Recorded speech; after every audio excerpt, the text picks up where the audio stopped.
in the show.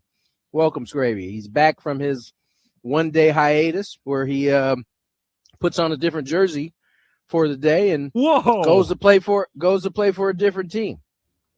Is this similar to how you go play for a different team on TV? No. No, that's part of the same team. He said part of the same team. What are you team. talking about? We're on the same station. That also contributes to our show, Okay, fair enough. You're right there. I can't. I don't know when you go work for Bray. I don't know that you're contributing to our show at all. I actually told people not to listen to the show yesterday. Okay, so I guess you are contributing. Maybe I am. Apparently, they didn't listen to you because I got about 25 texts and tweets from all of the people yesterday, who said I'm an idiot. And for what? Look, I already know I'm an idiot, so you don't need to tell me these things. I said Nick Castellanos should not be playing anymore, and he can't hit. And, of course, he had the big hit of the game. And, of course, you just rubbed it in by playing it as the opening hit. I honestly did not know that. So I was trying to bring a guy up when he was down. My apologies to Nick Castellanos' Marching and Chowder Society out there. He has. Wait, what does that mean? Walking in Chowder Society? The Marching and Chowder Society. That is something that Vin Scully somehow invented many years ago when he was describing somebody's fans. I don't know exactly where he got it from. You'd have Marching to look in Chowder. If you look it up on Wikipedia, there is a history of the Marching and Chowder Society, and somehow Vin Scully compared that to people who are fans of Nick Castellanos. I think they were upset. I think they were hurt by what I had to say yesterday, that he was struggling and I didn't know how much more time we could be willing to give him. And, he came through with a big hit last night. I'm glad he did. I'm rooting against Nick Castellanos. I hope he starts getting some hits, consistently. He got one last night. Ty France had a couple of really big ones. And, people let me know about it. So anyway, it's not to the Rhino. I missed all that. I don't know. That must have been after I got off the show. Yeah, you were done off the show. When the lineup came out yesterday, and which came out a little bit after, you were off the air, had gone to TV. I just said I had some issues with the lineup yesterday. And one of the issues I had was, I don't know how many more starts we're going to give Nick Castellanos. I also thought Luis Campusano should be in the starting lineup based on the way he's crushing the baseball. So, I take my shots and, that's the way it goes sometimes. So can I just say before you feel too bad, I said the same thing when I filled in for Braden. I said, I don't want to see him go. I feel like he's a better player if he's an everyday guy. It doesn't seem like pinch hitting and spot starting is something that he thrives on. But I said if he doesn't start hitting, there's other guys who are hitting, and they're going to have no choice. So you're not alone in this, Chris. I was on your side with this. Well, look, I'm not trying to bury the guy. I'm just pointing out the obvious. But look, he got a base hit last night, and he, the other three at bats, he didn't do a whole lot. But he got the base hit at the right time, and that has been a lot of the secret sauce of the Padres this year, Tony. They're not overhitting. They're not crushing the baseball. Their average isn't insane, but their timing has been great. And you look at their, we brought up last week, their average in late and close situations is off the charts. It's probably about 100 points higher than their regular team batting average. So, good on Nick Castellanos. I'm sure it felt good for him to feel like he contributed. I mean, he knew he was in a slump, just as much as any of the rest of us. So I'm glad he contributed. And, it goes along with what's been happening all year, right? Ty France drives in 4 runs. Castellanos drives in 2. And it's the guys on the perimeter that, keep coming through with all of these big hits for the Padres. And that's why they're 19-9, I think. Yeah. Yeah, no, I mean that's a part of it. It's been a team effort. I think for sure. Nick got off to a good start. Ty got off to a slow start, and it's flipped. Now Ty is the one swinging the bat extremely well, and it's a luxury to have these guys who have been able to come in off the bench, and whether it's been in the form of Ty, who has been hot, or it's a thing like yesterday where Nick comes up with the big hit despite kind of struggling a little bit early. It's been nice to see the Padres do it in so many different ways.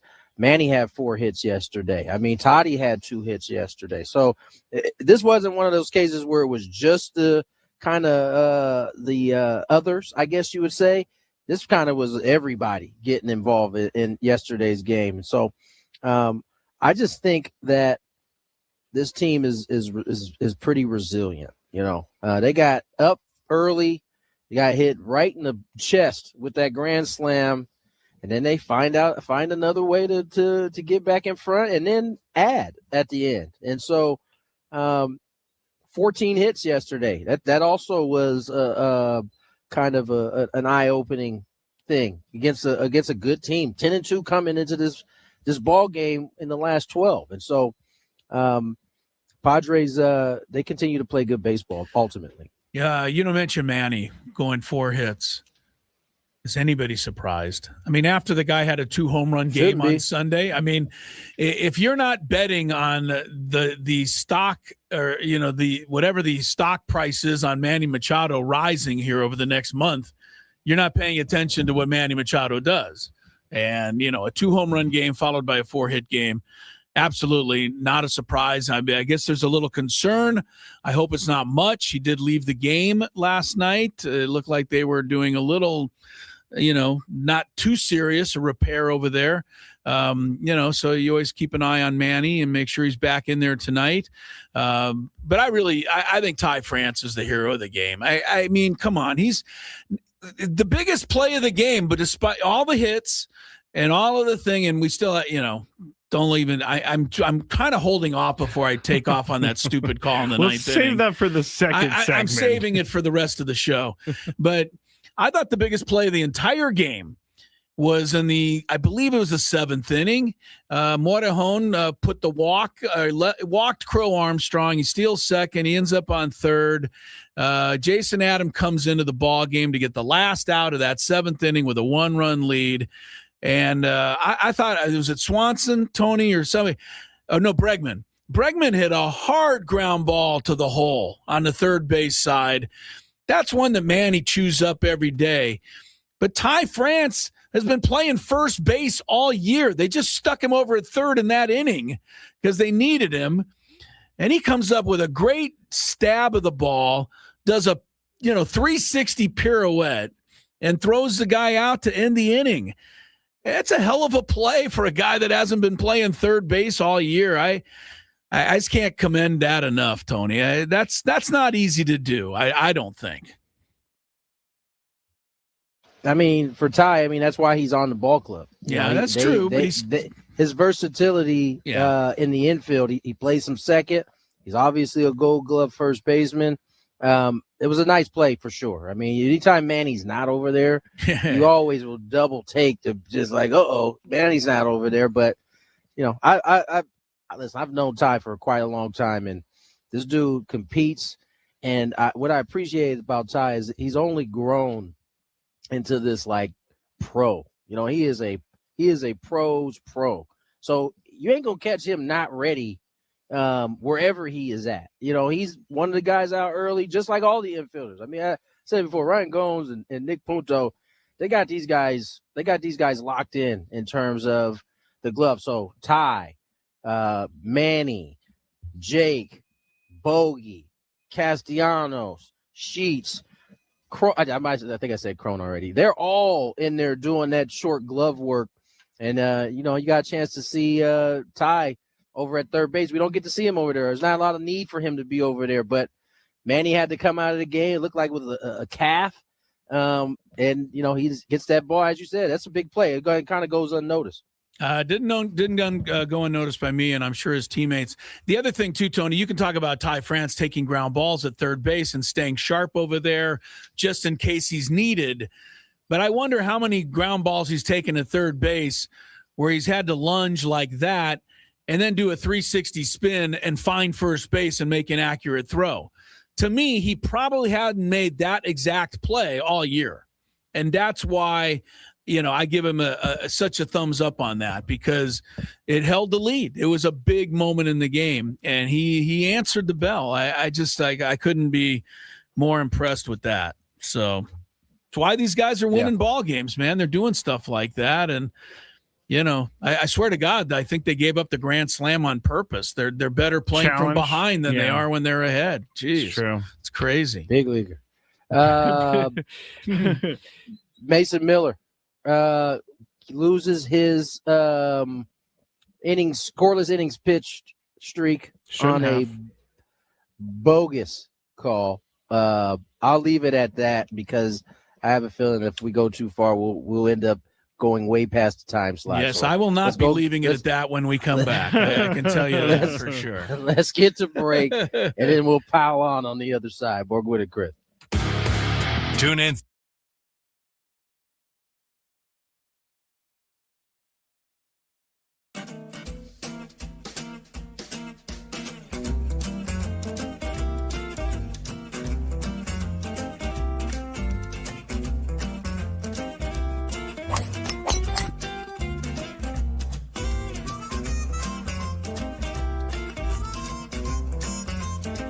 These things.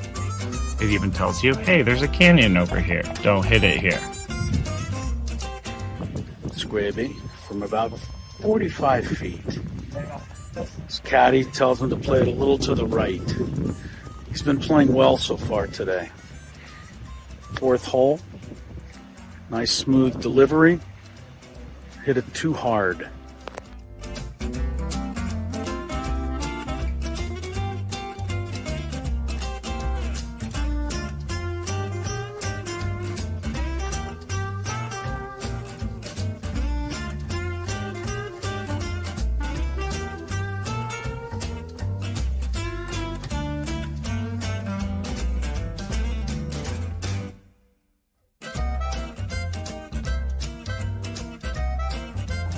Sasquatch. So Chris says that he can't play golf, but this is the second birdie putt he's made for us. This time it was like 20 feet. Thank you very much, Greg. But once again, you're hitting some very nice shots as well. I'm not usually complimentary to you, but can't help but be complimentary. Your shot making today. With my what? Your shot making. You hit some.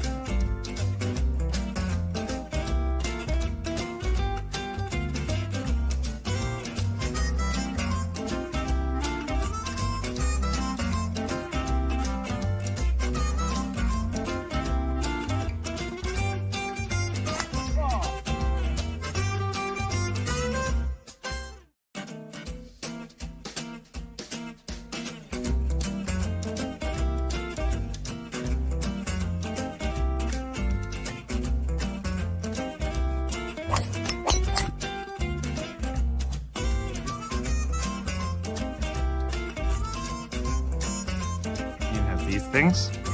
It even tells you, hey, there's a canyon over here. Don't hit it here. Scraby from about 45 feet. His caddy tells him to play it a little to the right. He's been playing well so far today. Fourth hole. Nice smooth delivery. Hit it too hard.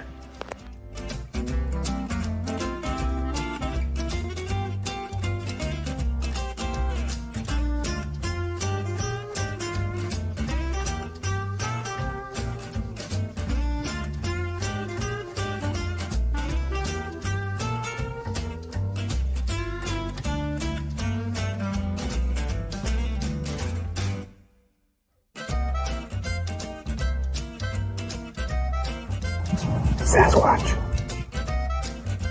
So Chris says that he can't play golf, but this is the second birdie putt he's made for us. This time it was like 20 feet. Thank you very much, Greg. But once again, you're hitting some very nice shots as well. I'm not usually complimentary to you, but can't help but be complimentary.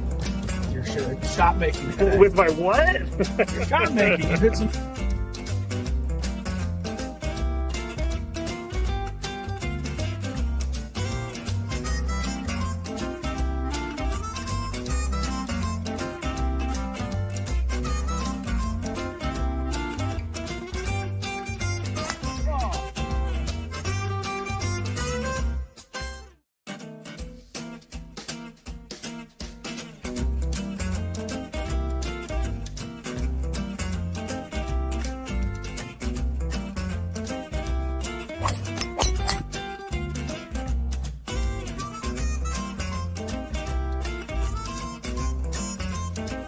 these things. It even tells you, hey, there's a canyon over here. Don't hit it here. Scraby from about 45 feet. His caddy tells him to play it a little to the right. He's been playing well so far today. Fourth hole. Nice smooth delivery. Hit it too hard.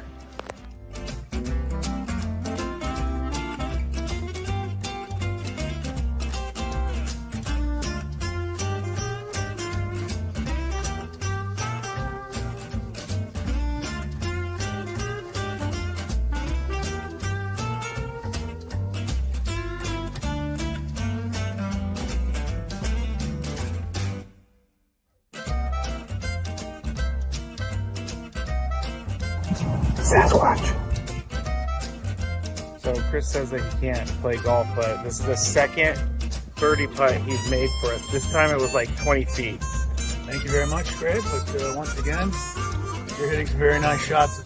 First time this season.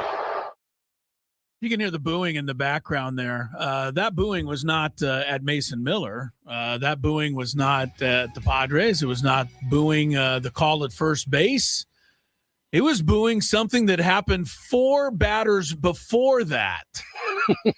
We welcome you back to Gwynn and Chris. 2:17 is the time on a Tuesday afternoon. I can't I'd be less than honest, Tony, if I didn't say that when I saw what happened in the 9th inning last night, I was about as down and out as I've been all season.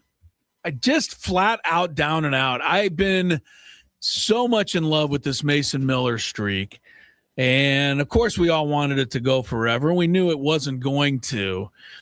But to have it come to an end with part of the responsibility of it being a call that was made that I just cannot wrap my mind around in any way, shape, or form is just it's not easy to take. And, you know, I think I've been to very few games, Tony, where the closer gets the last out of the game, goes to shake hands with the catcher, and the home team is booing, even though they won.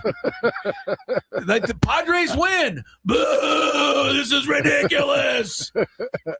So what the hell happened, Tony? What did you see? What did I see? What should we have seen? And what the hell were the umpires thinking? Real quick, Chris, can you move your camera? You're in like the corner. Sorry. Thank you. It's been bothering me. Yeah. Many compliments on your hat today, though. Oh, good. That's the yellow hat. Yeah. Take that. Yeah. I don't have a good explanation for you, Chris. I know. From the one. first angle, I gave it the benefit of the doubt because I couldn't really tell, like in the live play. Yeah. But then after we saw the 2 replays, you know, that's what I thought about. And I'm sure you guys saw this on This Week in Baseball. At least you did, Chris. I'm sure Jesse did. Lenny Randall. I thought about Ty France getting on his knees and blowing the ball foul. Yeah, right? Lenny Randall was the first to ever do that a long time ago. That was the only thing I could think of. And then after I saw the replay, and you could see the space in between the foul line and the ball, boy, I just couldn't understand it. And the fact that he had his nose, this is my favorite part. In it. This is my favorite part. His face was on the ball. His face was on the ball. And he goes, but here's the thing. And he said, "I am matter-of-factly fair." He seemed to mouth like, "I am 100% sure." Who was sure? Dan Merzel. Well, hey, Dan Merzel. Dan certainly seemed like he was Shane sure. Livens. I'm giving the names out. Dan Merzel and Shane Livensparger. They both thought it was a fair ball. Merzel apparently asked the third base umpire, who said he agreed with him. He's like, "Yeah, I got that fair. You've got to be kidding me. How could you possibly have that fair?" Here's the thing: is there seems to be some gray area on what the rule actually says. If the ball has to be on the line or hovering over the line with a piece of the ball. In the same way, when the strike there's a strike thrown, a piece of the ball can hit the edge and it could be a strike. So there's some gray area on what the rule actually says, but certainly on TV it looked like it was a. It isn't even. You know what? You don't even have to. Honestly, Tony, and no Padre fan should even give in to the statement. I looked at it on TV and it sure looked foul. No, there's no way you could say that. What you should be saying is it was foul. Period. And there's a picture of it right now, and I'm looking at that was tweeted out. The ball isn't hovering over the line.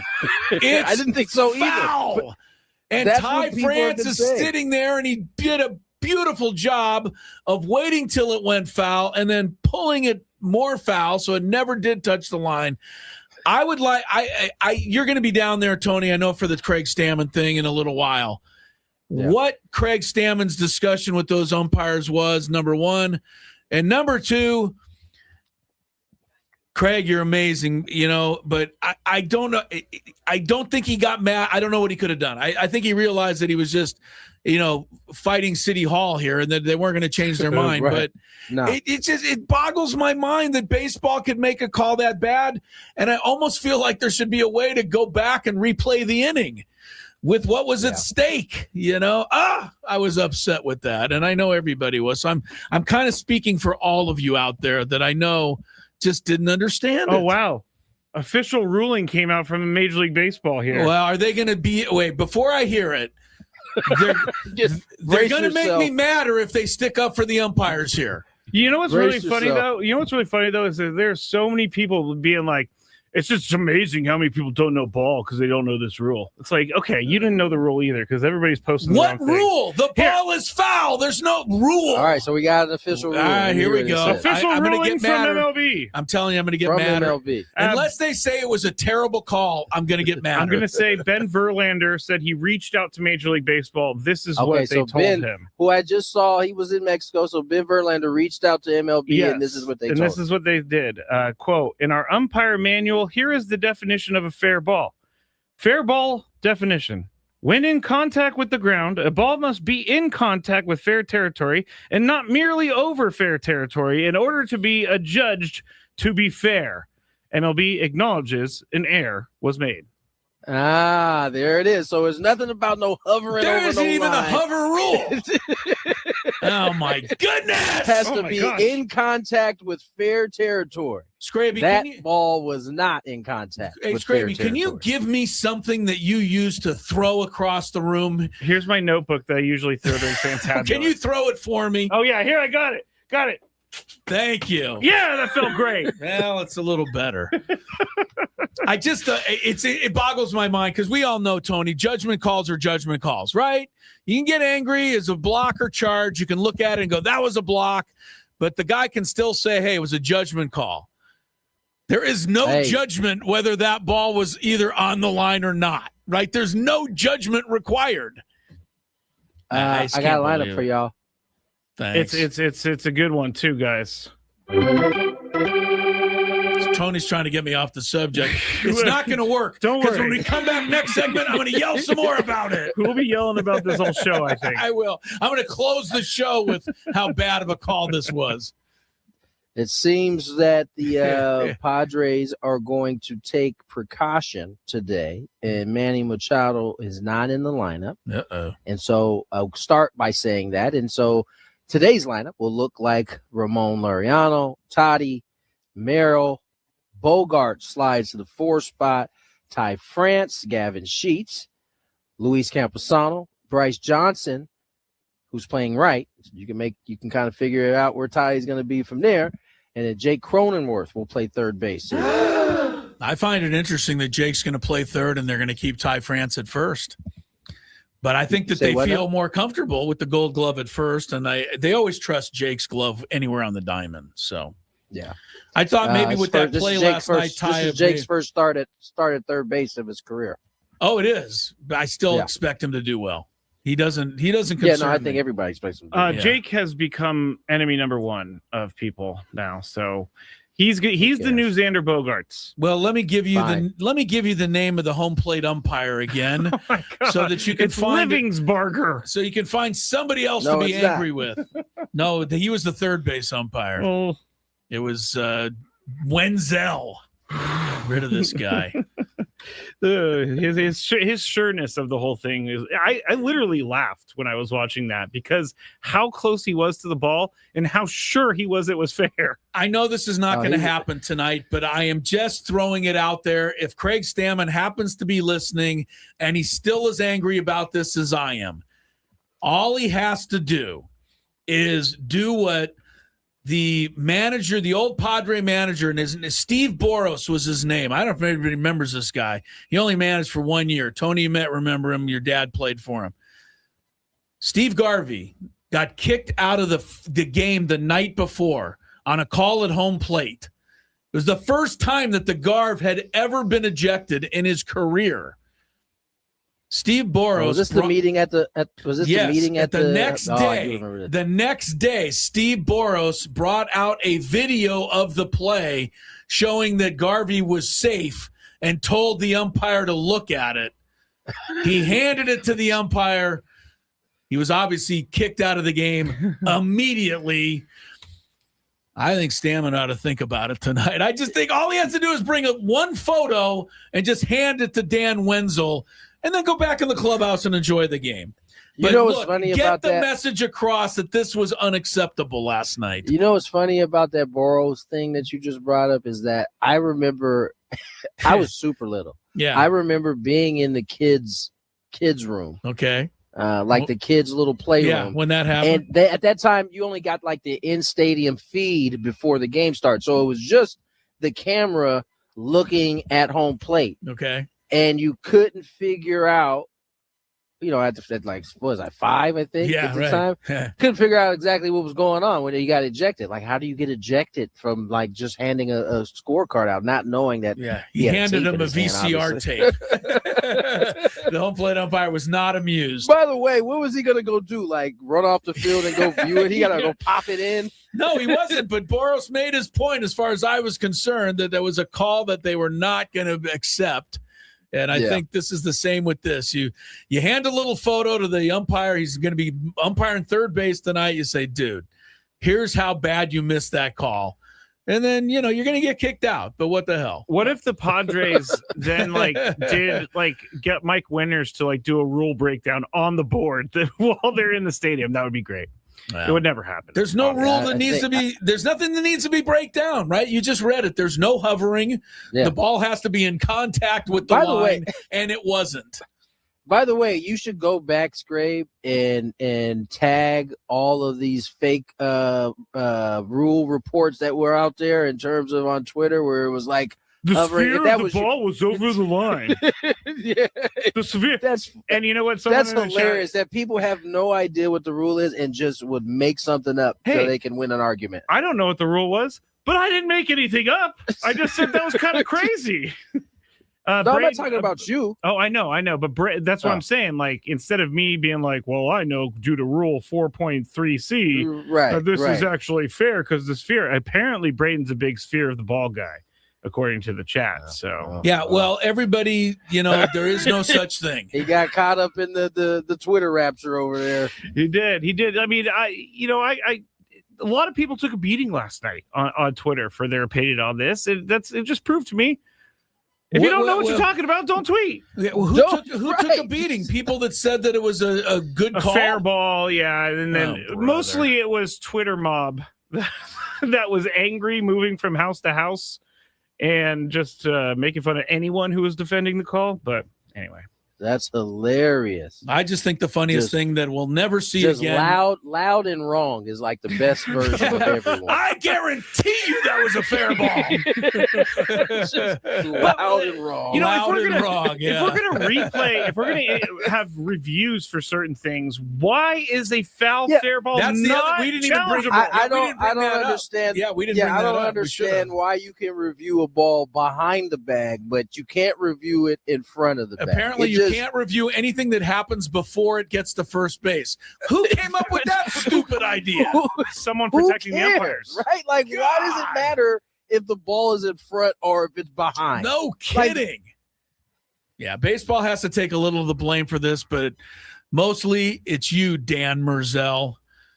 I love that. I love that MLB washed their hands with it. Well, according to the rule book that we put out there, we won't say he's It wasn't wrong, our but, fault. All right. Well, at least they didn't try to give me some BS explanation. At least they admitted they're wrong. So I'm not gonna lie. When Scraby said that he had an answer, I thought for sure we were about to get that, Chris. Yeah, I was right, positive. Me too. Yeah, me too. Like So. they were going to make up some rule to make it fair. Scraby, I want you on the chat in the corner of our chat today, down over here somewhere to the right. Uh-huh. I want you to keep a photo of Dan Merzel there the entire rest of the show, so we can just look at him and be mad. I for his safety, I'm not going to do that. For his safety, Can you put a photo and his home address? What kind of car he drives? His social security number. Doxing people now. That would be good. Yes, our show does not dox. All right. Although it would be fun in this case, but I'm not doing it. All right, we'll try to have some fun next. I believe we have time, and we're going to get it in today. A fantabulous sports game show. Yeah, Scraby has to make amends for last week. We'll see if he can do it next on Gwynn and Chris. Ben and Woods.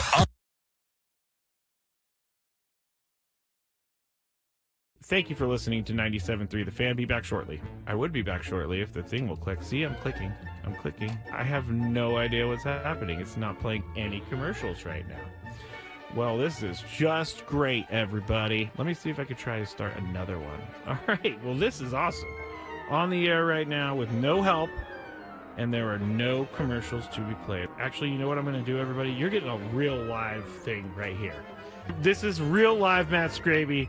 I'm going to have to restart Wide Orbit real quick, so goodbye, Wide Orbit. It's not even closing. I'm going to text Adam, and I'm going to say, Adam, I tried to go to break, and the commercials did not play, and the program won't shut down. Oh, you know what I'm going to do? I'm going to have to do some Control-Alt-Delete over here. Control-Alt-Delete. Okay, I got it. Task Manager. It's not coming up. There it goes. Task Manager came up, everybody. I have no idea. I'm way too generous with my stroke giving.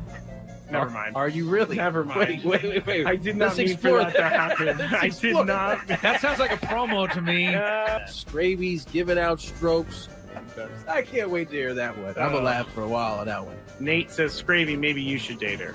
You might be a generous stroke giver, but I don't think she really wants to leave her boyfriend for that. All right, that was good.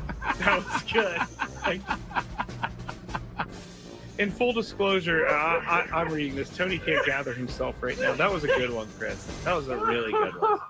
So I saw this at 7-Eleven, and I had to get it. It's called the One Chip Challenge. It was sitting there in the aisle, and I thought, why not? Because I am into spicy stuff. But this thing looks pretty hot. I'm not going to lie. It says a Reaper pepper and a Scorpion pepper. It's also in the shape of a coffin, which doesn't make me very happy about that. It doesn't make me feel good. Oh, extreme heat, it says. I'm going to try a little bit first, just so I don't die, I guess. That's the thing I'm saying. This looks... I don't even know if I should be eating this. It looks like it has mold or something, but let's see how hot it is. Let's go. There's a little bit of spice there. It's going. Oh, man. This is hot. It's not that bad, though. I still have this side to go. It is getting hot. I'm not gonna lie. My mouth is like getting crazy. Now it's kicking in.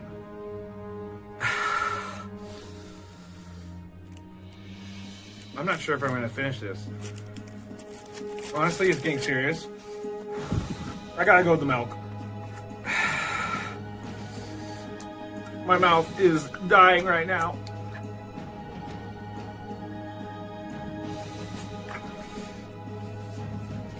Yeah, this is not fun, guys.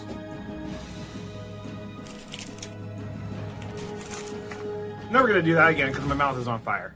Thank you for listening to 97.3 The Fan. Be back shortly. I would be back shortly if the thing will click. See, I'm clicking.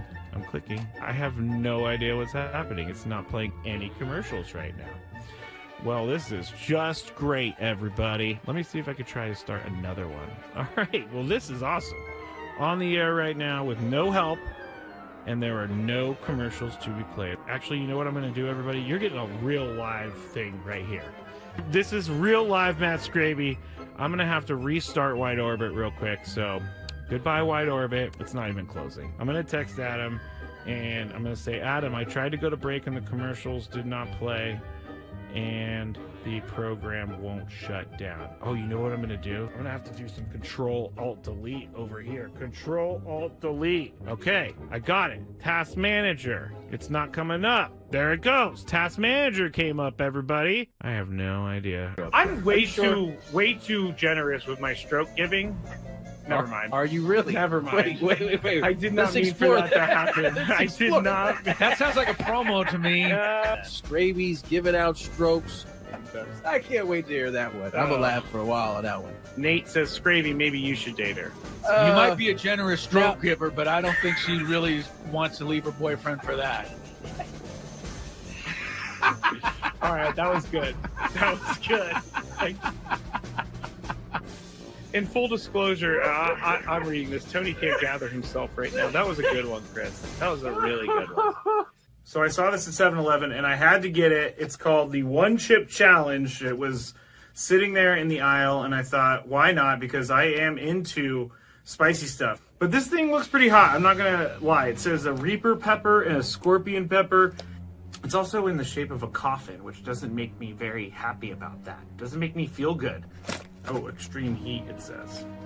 I'm going to try a little bit first, just so I don't die, I guess. That's the thing I'm saying. This looks... I don't even know if I should be eating this. It looks like it has mold or something, but let's see how hot it is. Let's go.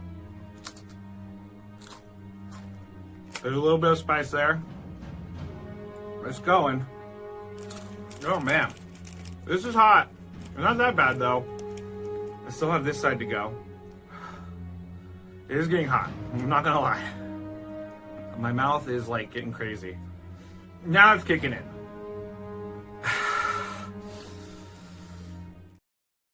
Yeah, from the dugout, really far away. You know, we trust that our players are, watching the ball. Ty's picking it up, at the right time. We thought it was still moving. It was probably getting to the last revolution. And then obviously we saw the replay on the scoreboard, and that angle made it look like it was a foul ball. But according to the umpire, his angle was obviously probably better. He thought it was a fair ball. So even when you went out and talked, he maintained it was correct. Fair ball, yeah. And he asked the third base umpire, and he said the same thing. It wasn't much of a conversation between the two. They both thought it was fair. How did you not get? I mean, some managers, maybe most, would have gotten tossed. Yeah, I think in that situation, I'm thinking about my closer on the mound. And, you can talk about all the things. I don't know if the scoreless streak went through my head at that point, but it was about what puts him in the best situation to finish the game properly without me calling a timeout on him and stalling him. That was my main concern. Craig Stammen. Okay. Tell you what, my man is thinking about a lot of things in real time. Yeah, no kidding. And the fact that he's not in his own emotion, he's thinking about his closer. And that's what happens when you're a fellow reliever. It's like you're sitting on that mound watching your manager, possibly argue a call. You're like, dude, it's getting kind of cold out here. I would like to keep this game going. That is pretty, that's high level thinking that a lot of people didn't think about, nor me think about, nor, probably you or Scraby or anyone else. But if he gets kicked out, then that means he's got to argue for another 5 minutes before he actually leaves. Right. He's going to get his money's worth at that point. Yeah. Throw his hat, Schilt, set down his glasses gently. That's why hey, look, Craig, if you're out there, that's why I'm suggesting you bring a photo out tonight and just get kicked out right away. That way you get your point across. Before the first pitch is ever thrown. Yeah, right. Do it right at the meeting. It's not going to happen, and that's fine. No, it's not. Just throwing it in there. Dan Merzel is the guy's name, everybody. Okay. All right. We're done doxing the guy. Scraby's still working on getting his picture up there for you guys. Yeah, get the photo up there, Scraby. Come on. It's taking me a little bit. All right, let's get to some fantabulous sports game show. Hey, all you beautiful people out there. It's time to play one of our favorite games of the week. All right. We like to call it I'm going to go Chris's Fantabulous Sports Game Show. It starts right now on 97.3 The Fan. All right, fantabulous sports game show time. Everybody can play along out there, and I think everybody's going to be in on this particular subject matter because everybody listens to music. I think everybody has listened to music and will always continue to listen to music, so this should work for just about everybody. I got to be honest with you, after Scraby's less than stellar performance last week, I struggled to find a category. Yeah, it threw me so far off. I had several people saying they understood my thought process that Tom Brady, who maybe lost an average of 4 games a year throughout his career, 20 years, 80 games, bam. Yeah. Well, you also guessed some really crazy ones. Well, I got thrown off. I got thrown off. You did. Right, well, hopefully, I don't know if you're going to be able to get on track today, but I do believe that you know who some of the greatest music artists are of all time. This is also something that I am terrible. Why would you be terrible at music? I don't listen to music, really. Oh my goodness! But I think I used to listen to music. We'll expect Tony to blow you out. Then this is the best-selling music artists of all time. That's all it is. It is from the Recording Industry of America. Streaming plus downloads are factored into it. For example, Kanye once had a song or album that was downloaded 1.5 billion times. Thereby, this particular album went platinum before it was ever even released. That counts when you're talking about some of the greatest music artists of all time. We are going for 8 artists that did their best work before the 70s, 9 that were in the 70s, wow. 7 guys in the 19th. I was with well, you. Look, I was like before the 70s. I literally don't know bands. I think you know people before this. Well, I must tell you something. Just because they did their best work doesn't mean that many of them are still going. Okay. Right? All right. I mean, I could give you a couple of examples, but I don't want to give you answers. 9 of these artists are since the 2000s. It covers all parts of music. All right. Okay. All right. Anyway, I'm gonna let you go first, Scrabe, and see if you can get one and start us off. There's actually 37 answers. Wow. I don't think that we're gonna do strikes today. We're just gonna see how many you can get right. You get 3 points if you get somebody over 250 million in sales. Oh my gosh. You get 2 points with 200 million, and then the rest of them are 150 million or more. We're going to need a supercomputer for the scoring. I think I can handle it. Okay. Give me one of the greatest artists of all time. I'm just going to go the Beatles. Number 1 on the list. See, you know what you're doing. Very good. 600 million in sales, and they were famous before the 1970s, so that is one of them. 3-0, Scraby leads. That's how this is going to work. Tony Gwynn Jr. Michael Jackson. Michael Jackson. You guys doing all right. You guys got number 1 and number 2 right off the bat. Michael's there at 500 million. He's tied for second. I heard somebody that movie else that he has out. Is They're really saying that bad. the movie's not good. Well, he Michael doesn't Jackson have it out. movie. People made it of him. Yes, we know he's not around to make it now. I'm going to go with the Rolling Stones. The Rolling Stones, I think, is a very good guess. They're not as high in the list as you might think. They are at 200 million. They're a 2-point correct answer. Rolling Stones gives you a 5-3 lead, Scraby. Very good. They're not in the top 10, the Rolling Stones. And you said streaming counts. Streaming counts. You're looking for current artists. You're looking for former artists. Go ahead and give me Drake. Drake.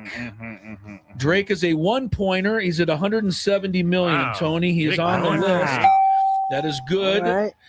Drake is he's just outside the 2-point list there. So Scraby leads 5-4. We're looking for the most popular music artists of all time.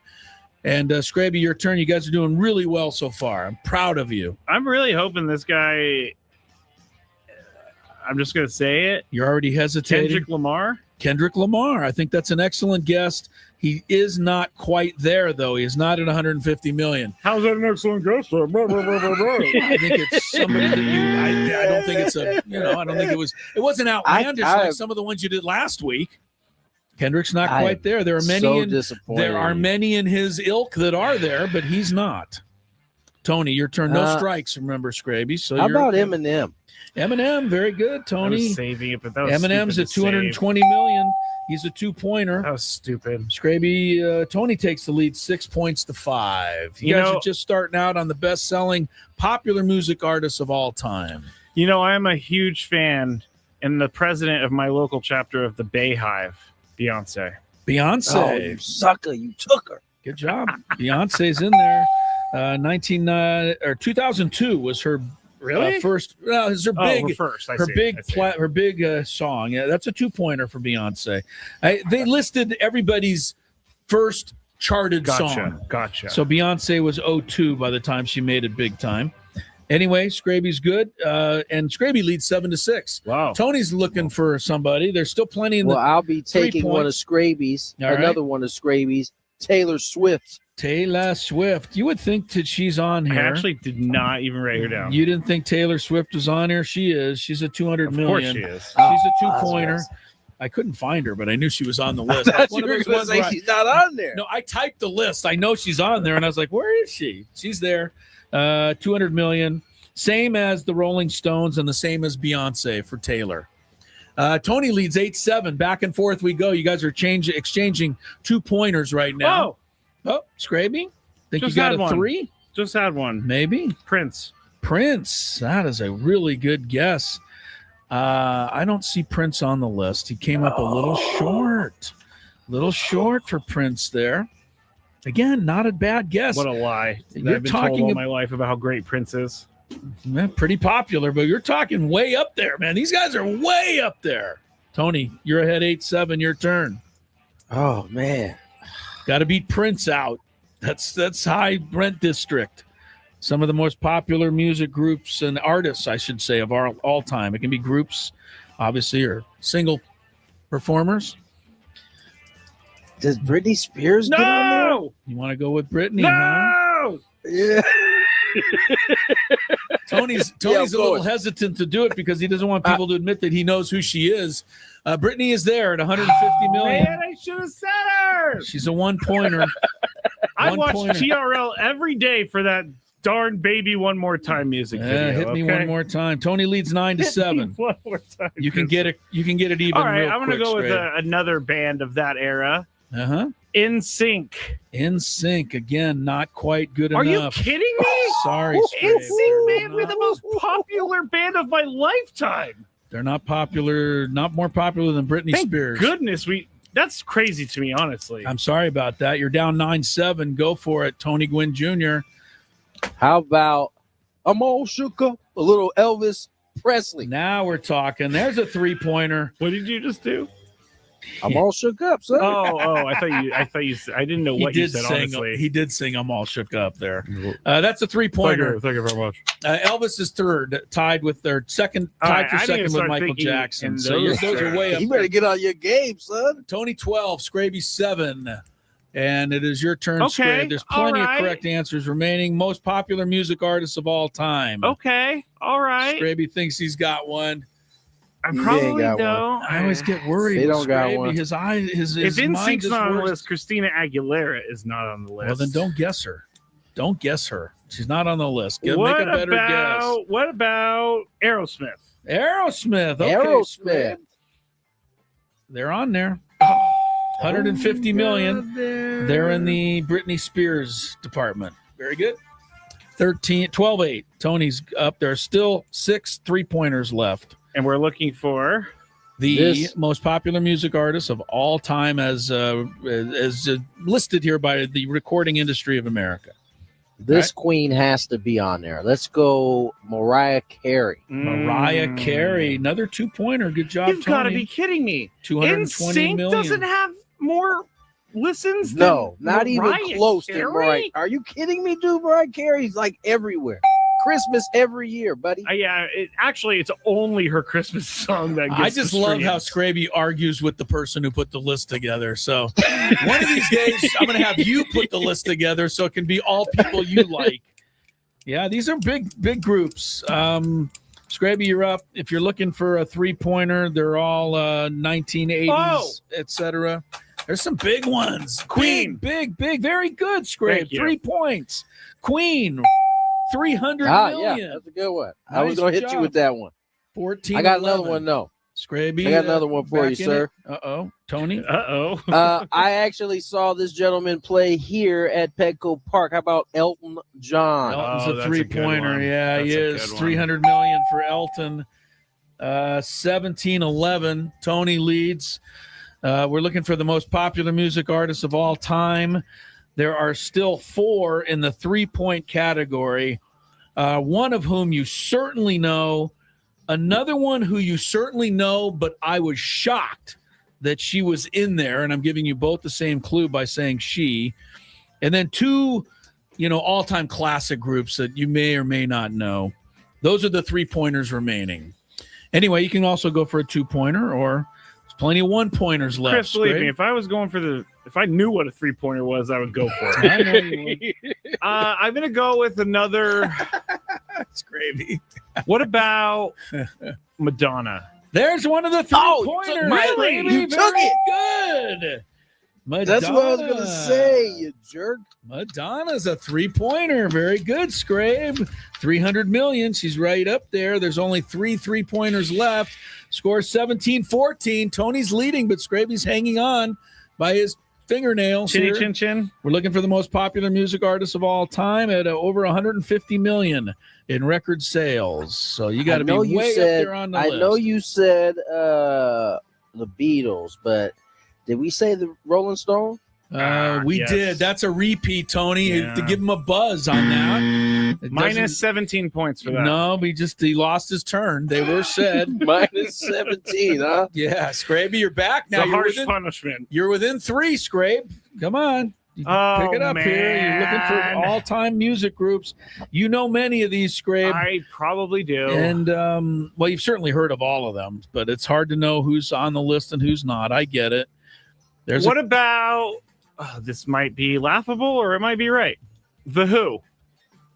I thought that was a good guess. It's not though. No Who. They didn't quite make No it. Who. No Who. The Who didn't quite make it. Still 17-14. Tony Gwynn Jr. Give me somebody with over 150 million. How about Stevie Wonder? Stevie Wonder. How did he not make it? He's not on there. See, that's where I hear certain people He's like not- that, and I start wondering, how did he not make it? Is it because he doesn't get credit for Happy Birthday? Isn't that his song? No. Happy birthday. Don't you think that was written to before you. Stevie Wonder was born? I always heard it was Stevie Happy Wonder. Birthday is like the 1800s when it was first written. I'm going to think go with a crazy one. All right. Nirvana. Yeah, too crazy. Tony, your turn. We're coming up on the Eagles? Eagles. That's good. And you know what? It's not the Eagles. It's Eagles. Eagles. A 2-pointer, Tony, for the Eagles. Boom! 200 million. What about, I'm just going new artist at this point. Bruno Mars. In Nope. there. Bruno He is? Mars Oh. is in there at 150 How about- million, 1 point. Tony's going How for about another one. How about Riri? Rihanna? That's Oh. the 3-pointer that I was Really? shocked I by. am stunned by that. 250 million for Rihanna. What about Stand under my umbrella. Ella. Ella, Eh, eh. that was my college song. What about Popular music yeah, artists. I'm not thinking of any. I think I lost this game. How about what about no, Tupac? it's not my turn. Tupac. Didn't make it. We'll get a pick or two from Tony. We'll kind of come to the end of this after the break. Adele. More popular music Hello? artists. Adele is, I can't remember. She's a English singer. Chris. I know who she is. She's We'll not be on back. the list. Oh! Oh, hey, it's Ben and Woods getting up early in the morning. I actually got in trouble once when I worked at the bank for looking up a celebrity, and it was totally wrong on my part. Totally wrong. Looking up their account number? Just I searched her name in the account system, and Gravy. What is wrong with you? I was like 19. You'd I be thought better it off. was You would be cool. better. You'd be better off admitting that you wear your underwear inside out. Frankly, This guy is just searching up people's accounts. it only happened that one time because I got caught. oh, How my did you get caught? goodness. The account was flagged, and anybody taking a look at it gets logged. And so I got called into the boss's office like 3 days What did later. that come? I'm sorry, I gotta ask, but nobody's supposed to be doing this preview. What did that conversation? How did it go? Well, Like, Why were you looking up Paris Hilton? Is that who it was? I can neither confirm nor deny. Oh my! I can neither confirm. That's really funny, Chris, that you just yelled out that name out of all names. No, but I walked in. I got called into the office, and I sat down. gosh. And all my boss. I loved her. She was great. Her name was Sharon. Amazing boss. She just slid the piece of paper in front of me. You knew Said, what time "Did you it was. visit this account?" And I looked. Yeah. She was like, "We're gonna have to write you up for this, and if you do it again, we're gonna have to fire you." And I said, "I'll never do it again." And I got out of there as soon as possible. I took everything, but it was not good. Not good. Just curiosity, huh? He's like, I wonder how much they have in their account. Yeah. I mean, before I got caught, I did look up athletes. And, Oh my God! I'm so glad you're sitting in this seat now. Yes, I'm so happy you're not doing any job that can be dangerous to people's futures. this was in the first year that I was there. I learned my lesson As thoroughly. Chris, as I said, as soon as they walked in, they was like, Yeah, that's that our window. guy right there. That's our window. We're gonna take him down." Yep. Just lucky I didn't get caught for like. I can't even say. I'll tell you guys off break whose account I saw It's and how diabolical. much money they had sitting in their checking account. And this was how long ago, too, by the way? Ooh, 2009, 10. Way before I became a good person. Didn't Bank America end up getting in trouble, or was that? It was one of those banks got in trouble. all of them get in trouble Yeah. for selling information, but I heard folks like you. I wasn't selling any information. I was just wanting to see what was going Just on. curious. I didn't check their account activity, which I could have been like, oh, they bought this here. I'm going to go up there. You know, I'm not that creepy. Well, that's stock. Oh yeah, you're not that bad. I'm not that creepy. This is amazing, by the way. We're supposed to be doing. How are we supposed to do baseball picks under I these don't think we can circumstances? anymore. I think we gotta push it. You guys never did it. Well, I mean, No, Scrape. We didn't. We didn't do it. Really? okay. Like you work at a bank, you're looking at people's account information? That's unbelievable. It only happened for a little bit, and then I got in Only trouble. for a little bit. I can't stop laughing at this because it is quite hilarious, Scrape. But you were saying that I may have gotten robbed or whatever. I actually did get robbed when I worked in San Francisco, and they're called quick change artists. how long did you work in the banking industry? 8 years. I was a teller supervisor when I finished. I was also the merchant teller, which took in around $150,000 in cash a day. Guess what? Always balanced at the end of the day. Yeah, I bet. But there was a guy who walked in. He had about $5,000 in hundreds, and he handed it to me. He said, "Can I get 50s for these?" And I said, you know, it's pretty annoying that he wants $5,000 in hundreds. in hundreds, and he wanted $5,000 in 50s. He just wanted 50s instead of hundreds. So I had to go get it from the vault. I come back. I'm starting to count it out, and then he's like starting to ask me questions as I'm counting it out. He's trying to mess. And then What did I tell you, Chris? This is what I'm talking Hey, about. That window right there. Hey, this guy was so good that no one saw it coming. But so when I started getting mad at him because I counted out the 50s, he goes, "What are you doing?" I asked for 20s. And I'm like, what? You did not ask for 20s. You asked for 50s, bro. Yeah. I had to go to the vault to get those 50s. And as I was getting all mad and talking to my boss, he took the cash off the counter and put it into this folder that he had on the thing that The original 5,000 in hundreds. yeah, well, he kept going like that. And then I was so mad, I just grabbed it and I threw it in my drawer. And then he was like, "You know what? I'm out of here." And he walked out. And How then at much the end did of the he get from day, you? $3,000. He got an extra 3 on you. $3,000. Yeah, he got See, $3,000. The thing about criminals like that, they can sniff out a mark really. I'm easy. not a mark. You are 1,000%. I a was mark. actually the bank's dog. They got you for 3 extra. and that's the only time in my 8 years that I ever had anything happen like that. I'm sure there are people who've been there 8 years and never had 0 taken. Scrape, I got a 20 here. Can I get 5 5s, please?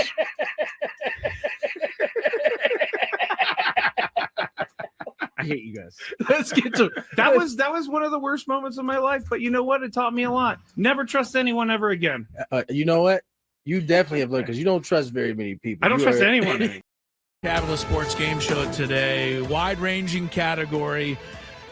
Best-selling popular music artists of all time. Scraby and Tony, I thought you guys did really well It's Chris Ello. It is Matt Scraby here in the Bill House Studios where we know how. Tony Gwynn Jr. is down at Petco Park. Unfortunately, with a 22-15 lead, Tony had to step aside. He's got to get downstairs because we got to find out the latest on Manny Machado, who's not in the lineup tonight.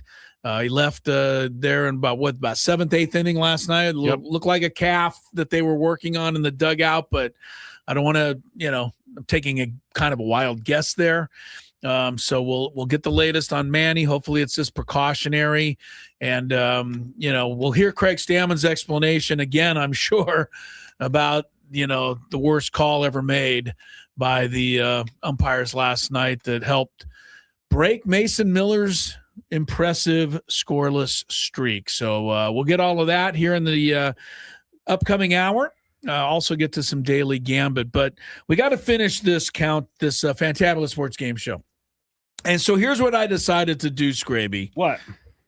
Tony is leading you 22-15, but he's not here. So what he doesn't know isn't going to hurt him. Yeah. I am going to give you a fair, I think, chance to guess unopposed at some of the rest of the answers here.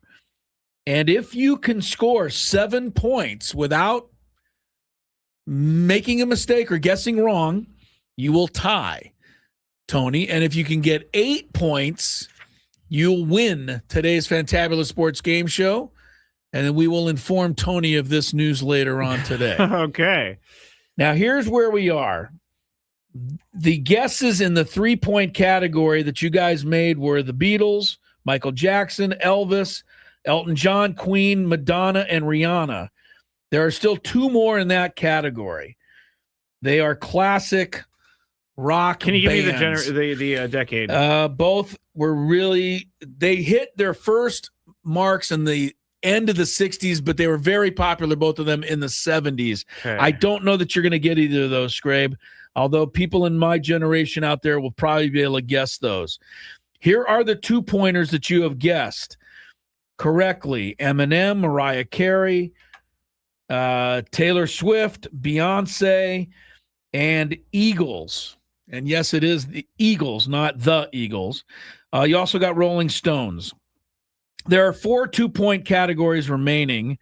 One of them is a popular group that hit it big first in the 70s, but still you hear them all the time today. And then there are 3 solo artists in the 2-point category, 2 women. One is from north of the border, and 1 male artist. Those are your 4 2-points. And then there's still 14 1-point category guys and gals and groups remaining. You're probably going to need a run of those to catch up to Tony the way I see it. A couple of the 1-point artists that you guys did name: Drake, Bruno Mars, and Britney Spears, and Aerosmith. So here's your shot, Scrabe. You got free guesses, and you got 3-point, 2-point, 1-point. You need 7 points to tie, 8 to win. Otherwise, Tony is the official winner today. You had the whole break to think about who you wanted to try next. Yes. I'm going to go back to the 70s because honestly, you're going to go back to the 70s. I'm going to try because I just during the break thought, who is the biggest band from that era that I haven't said? And it's Led Zeppelin. Good job, Scraby. Really? Give yourself a round of applause. Wow. 3 points. Led Zeppelin, 300 million. They don't even, they haven't been around. No, I know nothing about them other than Stairway to Heaven. That's all a lot of people know, but that was a pretty big hit back in the day. It was a huge hit. They went to 1980 is when they disbanded. So that's a big 3-pointer. You are now just 4 points away from tying Tony Gwynn Jr. Great guess on Led Zeppelin. Really impressed. There's 1 3-pointer left. I'd be surprised. Okay. I'm not saying you can't get it. I'd be surprised. I have 2 in mind, but I'm going to go back to another 70s band. And I remembered because I did a planetarium, one of those things? Yes. Or you look at the stars and you listen to Pink Floyd while you're looking at the stars. Another 3-point correct guess. Pink Floyd is the other 3-pointer at 250 million. That has brought you within 1 What? point of Tony Oh, Gwynn. man. Yes, Led Zeppelin Wow. and Pink Floyd. You nailed them both. Pink Floyd disbanded in 2014. They hung on for a long time. I was going to say, I after didn't the even know. glory days of the 70s. I couldn't name you a member of Led Zeppelin. Really? Robert Plant? No, I've Jimmy heard his Page. name. Oh, okay, Jimmy yeah. Page All was right. a big famous Cut off guitar then. guy. Oh, wait. Is there one more in the 70s? No, well, there's no more 3-pointers. Okay. There are still a band or two and an artist or two from the 70s. You could win with a 2-pointer right here. I think I you got think it. You've got it? Because when I was a kid, I had a huge obsession with this band for some reason, The Doors. Wow. That should win it for you. And it doesn't. No. The Doors were just not allowed. They were not around long enough to win, to get into the 150 Jim Morrison million. dying ruined this for That me. ruined it for you. He died too soon for the Doors. Tony hangs on 22-21. For those of you out there who want the rest of the answers, and I'm sure many of you do, here are the 2-pointers. First of all, you guys got all the 3s, so very good. The 2-pointers, these are groups and artists from $200 to $220 million in lifetime earnings. Whitney Houston would have gotten you 2 points. Didn't even think about her. Ed Sheeran surprised me. Oh, man. That would have got you 2. Celine Dion would have got you 2. I didn't know she was that big. Yeah. And here's the one that I thought you were going to get for 2, because we still hear them almost every night in every stadium in America. AC/DC. I thought you might go there with AC/DC. Honestly, I know of them, obviously. Right. I don't know how I didn't know how popular they were. And then I'm going to give you the 1-pointers. Most of these you've heard of, Scraby, but it would have been hard to know that they were on the list. Garth Brooks, Kanye is on this list. Coldplay, Billy Joel, Katy Perry, surprisingly to me. I mean, Katy Perry sold more than Stevie Wonder. That's that crazy. Seems weird to me. Justin Bieber's on here. Metallica. Oh. You know them a little. Bruce Springsteen, U2. Thought that was one you might come across. Phil Collins. Now we're down to the bottom here, and these are kind of oldies. What about Jay-Z?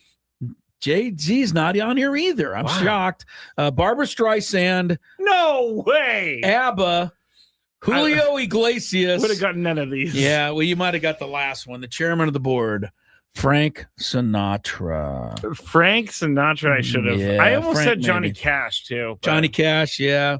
Anyway, I hope everybody had some fun with this. I implore people to look this up themselves, because now that we've gone through the list of the greatest and most popular and biggest selling, artists of all time, like Stevie Wonder should be there. Jay-Z seems like he'd be there. Maybe he's more there for producing, or he's part of Beyonce's group. I don't know, but it seems like Jay-Z's way more popular than Katy Perry.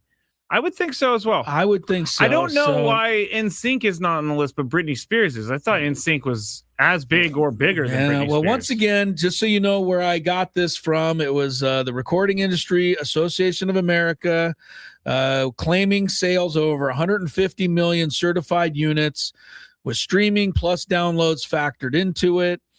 And all artists were considered basically from the 50s and 60s right on up to today.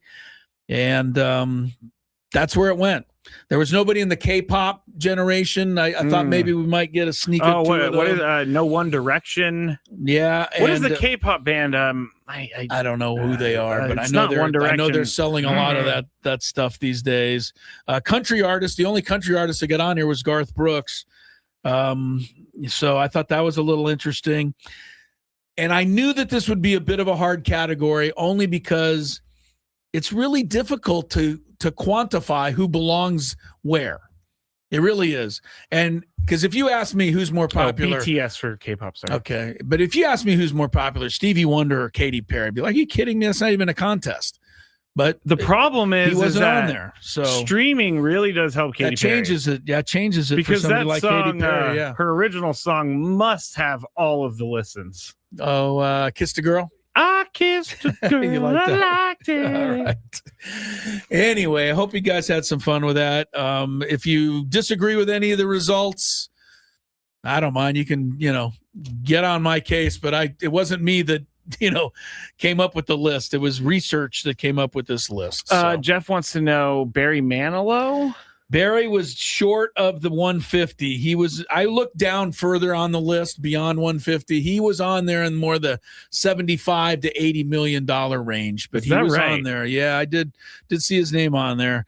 I could go through I'll try to find the list maybe during this break and give you just a few that didn't make it.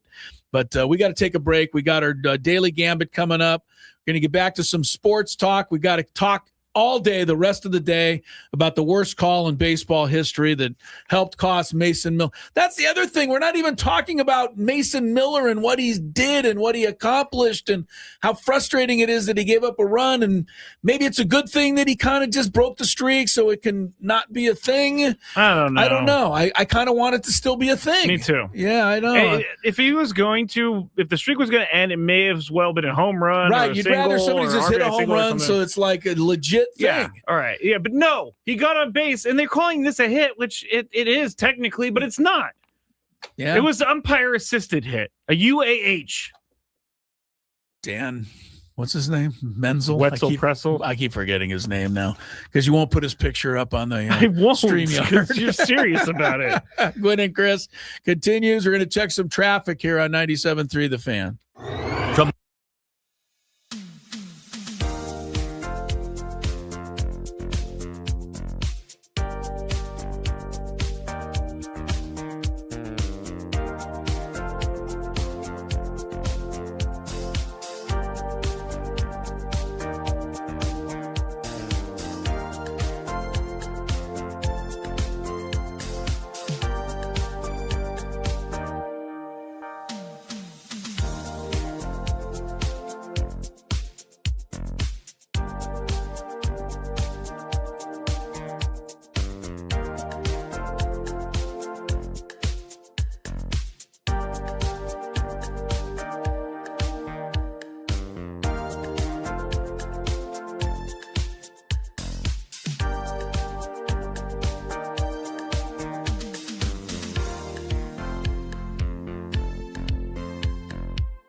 picked it up right on the line, and France is arguing with the plate umpire, Dan Merzel.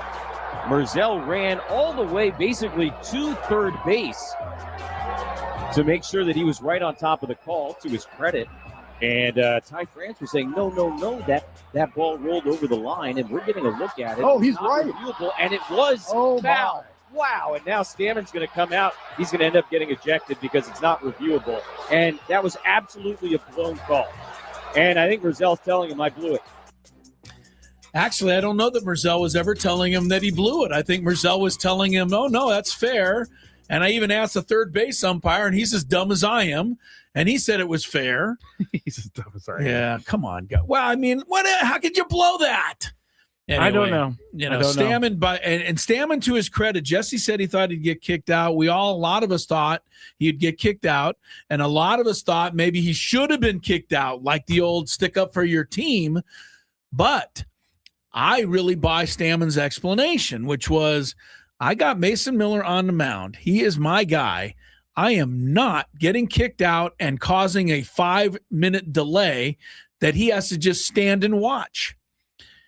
That is actually really smart of Craig Stammen. Of course, I've taken it to the next step. If you're just tuned in, I think Stammen brings a photo of the missed call to home plate tonight and gets his ejection tonight. That's where we go a little too far. I know I'm going too far. All right. I did say I'd give you a couple of the groups and artists that didn't quite make the list in the Fantabulous. Jay-Z was real close at $140 million, according to this. Lady Gaga, $125 million. The top boy band was Backstreet Boys at $100 million. And Stevie Wonder checked in at $100 million. So that was according to their list. Again, if you have issues with the list, I don't know what to tell you. It's not your list. It's not my personal list, right? So there we go. All right, let's get to some Daily Gambit stuff. We got some games tonight. And we haven't even talked about all day because we've been so mad at that terrible call. There's a new manager in Major League Baseball we should touch on. Mm-hmm. We'll do it in this segment. Do you like money? I think about money a lot. Do you like money without doing anything? Winning. Do you want to make money while watching sports? I think Washington is immortal luck. Washington! Woohoo! If you answered yes, this is your segment. Just don't blame us when you lose. Nothing is ever your fault. It's your game. Take it. Gwynn and Chris go through the top bets of the day in The Daily Gambit on 97.3 The Fan. Daily Gambit is our daily sports betting segment here on Gwynn and Chris. Please, everybody, gamble responsibly. And all guests that join us on the SDCCU fan hotline, or all guests do join us on the SDCCU fan hotline. If you join us on the SDCCU hotline, you'll be on the SDCCU fan hotline. Got it. It's not Big Bank Banking. It's better. Right. I was not here for the bets yesterday. Yeah, we didn't. We just kind of went over some stuff, Adam and I. So we didn't really make any bets. So it gets right to the action tonight. I will tell you that the Cubs, for the second night in a row, are favored by 1.5 over the Padres. And again, I said it yesterday. I don't get it. The odds makers obviously, put the team favored that they think will get equal betting on both sides. But the Padres have been one of the best teams in baseball. I know the Cubs have been hot, but games are in San Diego. I mean, what are they? I just think it's weird. I guess maybe because Walker Buehler's on the mound tonight. I think, maybe on paper, you look at the pitching matchup and you say the Cubs should have an advantage with their guy Cabrera, who's one of their better, right-handers, but I'm going to keep taking the Padres in the 1.5. I think I've won it like 8 times in a row. Yeah, so I'm just going to keep doing this. I'm going to go with the team with the better record. And they're at home, and I'm getting a 1.5. It's too good to pass up. All right. How about over under 8.5 runs? Now, I said last night when the number was 7.5, I said everybody goes under in April. Well, maybe it's getting late enough in April now where they can score. They had 16 runs last night. It was a very un-Petco Park game. Very un-Petco Park game, yeah. What do you think tonight? 8.5 runs. I'm going to go over. You are? Another un-Petco maybe Park-like game. 6-3. Yeah, I'll go under. I'm going to stay with my strategy of under in April. Here's the team that has a new manager, the Philadelphia Phillies. Rob Thompson. There used to be a ball player, Robbie Thompson. This is a different guy, actually. Rob Thompson is no longer the manager of the Philadelphia Phillies. We've been talking about it for a couple of weeks. Their new owner, or the son of the owner, has no patience at all, and the team's losing. But who's the GM there now in Philadelphia? Dombrowski. Is it still Dombrowski? He's the guy who makes the calls. Are you okay? I think he's the one that should be fired, because to me the Phillies have just. Yeah, I agree. I know, but the Phillies have just all gotten old at once, and none of their guys are as good as they used to be. And I think he hung on to guys a year too long, rather than getting rid of them a year too early. I don't disagree. I guess you could kind of sort of say that the Padres are headed towards that, but. Yeah, I mean, we're a few years away, I think, before Manny and guys like that. Well, Fernando's still young. Jackson's still young. Yeah, so. I don't think we're there. I mean, I'm looking at guys like Trey Turner and Bryce Harper, and Schwarb, I love him so much. I won't put him in that category. He's hitting 190. What about Brandon Marsh and his great hair?